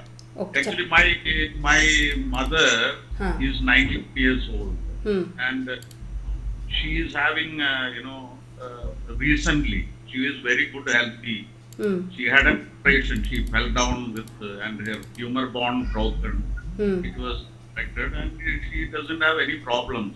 She will walk, she will take bath every day, all those things she does. But recently, just in the last 1 month, it has been noticed that she feels some more persons are in the room. Feel there is more persons, and sometimes she starts forgetting. She started forgetting about her son, her other daughter. Sometimes gets. That is, can you tell what can be done? Age ఎంత అండి? 91. So బేసిక్గా మీరు చెప్తున్నదైతే ఎవరో రూమ్లో ఉంటున్నారంటే అది hallucinations అంటాం. They see some people, they hear some, ఇవన్నీ imaginary అనమాట. ఈ హాలుసినేషన్స్ అసలు ఎందుకు వస్తున్నాయి, ఫర్గెట్ఫుల్నెస్, ఇవన్నీ కూడా 2 విధాలుగా మనకి డెలీరియమా డిమెన్షియా అన్నది ఐడెంటిఫై చేసుకోవాలి. డిమెన్షియా అంటే ఇందాక నేను చెప్పినట్టు మతిమరుపు మార్పులు, ఈ సైకోటిక్ చేంజెస్ కూడా ఉంటాయి. డెలీరియం అంటే కొన్ని మనకి ఎలక్ట్రోలైట్ ఇంబ్యాలెన్సెస్ వల్ల సడన్గా రావచ్చు. సోడియం లెవెల్స్ బాగా తక్కువ అయిపోయినా కానీ, లేకపోతే ఒకవేళ క్రియాటినిన్, యూరియా లెవెల్స్ బాగా పెరిగిపోయినా, షుగర్ లెవెల్స్ బాగా పెరిగిపోయినా, ఇట్లాంటి మెడికల్ ప్రాబ్లమ్స్, మెడికల్ ఎమర్జెన్సీస్ వల్ల ఒక్కొక్కసారి వాళ్ళకి ఇలాంటి ఫ్లక్చుయేటింగ్ కాన్షియస్నెస్ అంటాం. వాళ్ళ కాన్షియస్నెస్లో మార్పు ఉంటుంది. Evening times sundowning effect అంటాం. అంటే ఈవినింగ్ టైమ్స్ వాళ్ళ ప్రాబ్లం ఎక్కువ అవుతుంది, ఎక్కువ ఇరిటబుల్గా ఉండడం, ఈవినింగ్ టైమ్స్ అస్సలు పడుకోకపోవడం. సో ఇవి మోస్ట్లీ ఆ డెలీరియం యొక్క లక్షణానికి మనకి physician consultation and proper investigations important. Before we put any other medications ఊరికే కామ్ చేసి నిద్ర పుచ్చేయడానికంటే అసలు ఎందుకు వచ్చింది ఫస్ట్ అది మనం తెలుసుకోవాలండి. అప్పుడు దాని కరెక్షన్ అవసరం. చాలామందికి ఎలక్ట్రోలైట్ ఇంబ్యాలెన్సెస్ చూస్తాం మరి ఓల్డ్ ఏజ్లో, అవి కరెక్షన్ చేస్తుంటే ఆటోమేటిక్గా కొంచెం వాళ్ళకి సెన్సోరియం బెటర్ అవుతుంది, కాన్షియస్నెస్ కూడా బెటర్ అయ్యి, హాలుసినేషన్స్ ఇంకా తగ్గకపోతే అప్పుడు మైల్డ్ హాలుసినేషన్స్ తగ్గే మెడికేషన్ కూడా పెట్టుకుంటాము. సో ఐ థింక్ మదర్కి అన్ని ఇన్వెస్టిగేషన్స్ చేపిస్తే బెటర్ అండి, ఒకసారి తీసుకెళ్ళి. Thank you sir, thank you.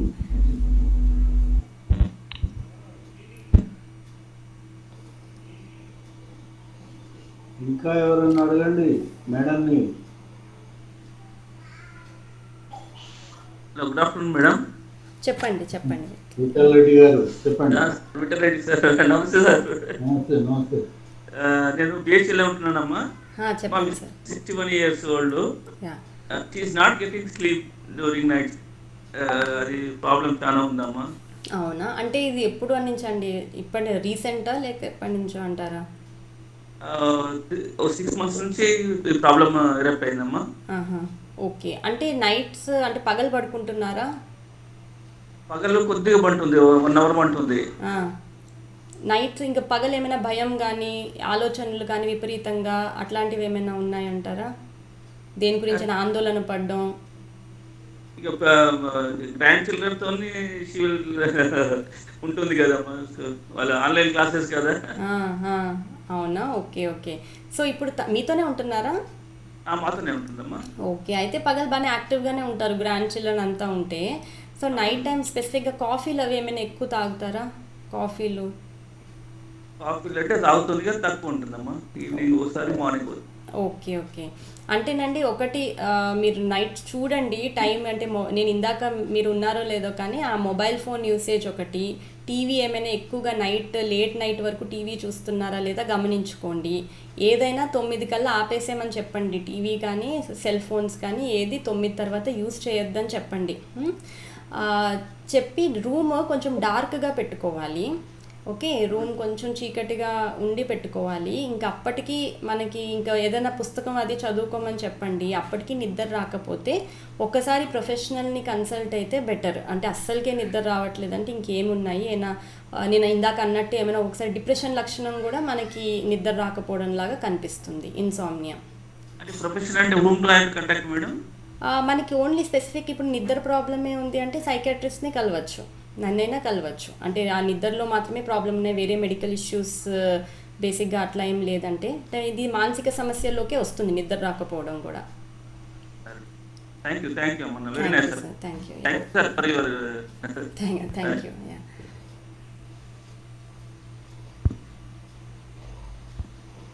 ఇంకా ఎవరైనా అడగచ్చండి. Please go ahead with your problems.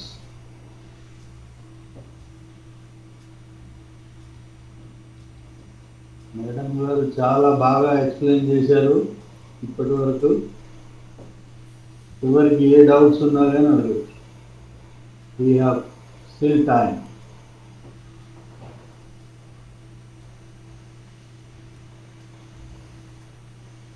Doctor గారు అందరి సమస్యలకు మంచి పరిష్కారం చూపించారు, మంచి అడ్వైస్ ఇచ్చారు. Thank you sir. ఈ ప్రోగ్రామే చాలా wonderful programme. It is very useful for especially senior citizens who are suffering so many problems.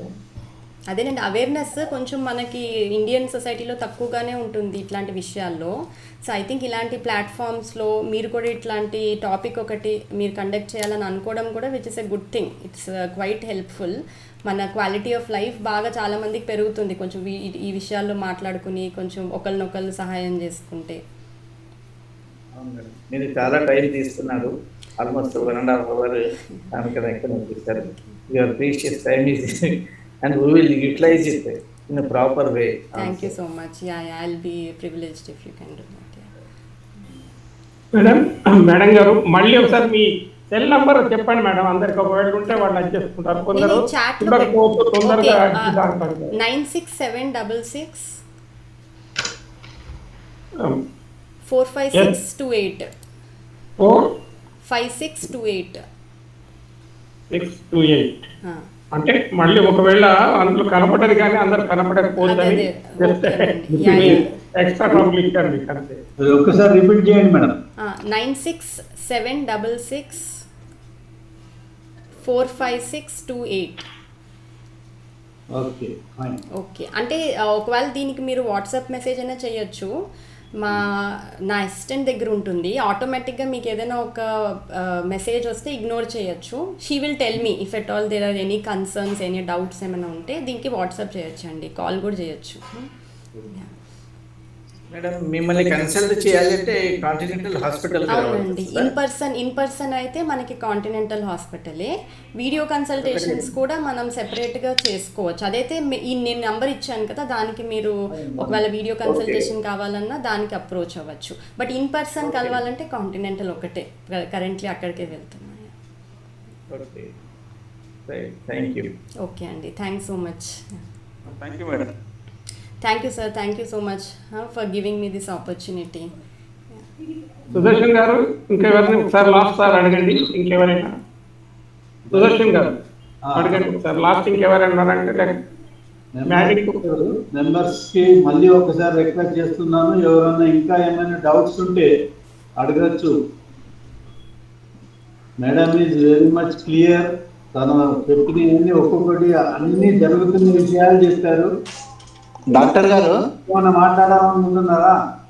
Doctor గారు చెప్పండి సార్.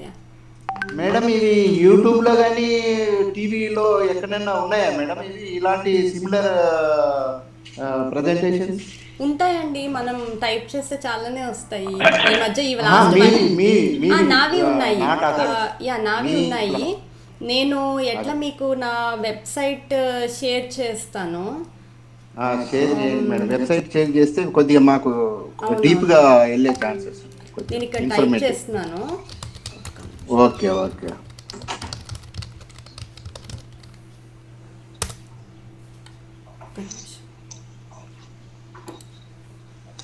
మీకు ఫేస్బుక్ పేజ్ కూడా ఉంటుంది. నేను సుజాతమ్మ గారికి కానీ డూబే గారికి కానీ పంపిస్తాను. ఇది ఇక్కడ సరిగ్గా రాలేదనుకుంటా నేను టైప్ చేసింది. నేను అది మీకు ఆ ఫేస్బుక్ యూట్యూబ్ వీడియోస్ లింక్ అవి పంపిస్తాను. సో దట్ మీరు you can circulate it. Madam గారు చాలా థ్యాంక్స్, చాలా విపులంగా, చాలా క్లియర్ గా, really it is a very memorable lecture given by you and also example our people also participated. చాలా మంచిగా చేశారు. Now I ask our Ramalingam garu to give word of thanks and tell once again thanks చెప్తున్నాను madam గారికి. రామలింగం గారు మీరు word of thanks చెప్పండి అందరికి. Okay sir. Okay, thank you doctor Jyothirmayya garu. Thank you very much. Thank you madam. Doctor గారు, on behalf of the Natka Hyderabad unit and the state unit, we all are thankful to you for your valuable advice. It is very, very useful for our all senior citizens, not only family members of the seniors also. Your suggestions I have noted all point to point, and it will be useful. And you have spent much more time for enlightening us. For that, we are all very grateful to you, and we express our thanks once again to you. My pleasure, and my pleasure. Yeah. Thank you. Prakash గారు, district తరఫున thanks చెప్తున్నాను. ప్రకాష్ రావు గారు, మీరు attend చేసినందుకు thank you sir.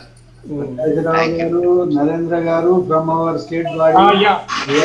Narendra గారికి కూడా, వెంకటయ్య దూబే గారు చాలా బాగుందండి. థ్యాంక్ యూ సుజాతమ్మ గారు, దూబే గారు అండ్ రెడ్డి గారు. ఇదంతా సుజాతమ్మ గారి efforts. Okay okay okay. Thank you bye bye sir bye. Thank you Sudarshan garu. Thank you so much for moderating. Thank you madam. Thank you very much. Thank you అండి. Thank you. Jyothirmayya garu, thank you very much. Thank you అండి. Thank you madam.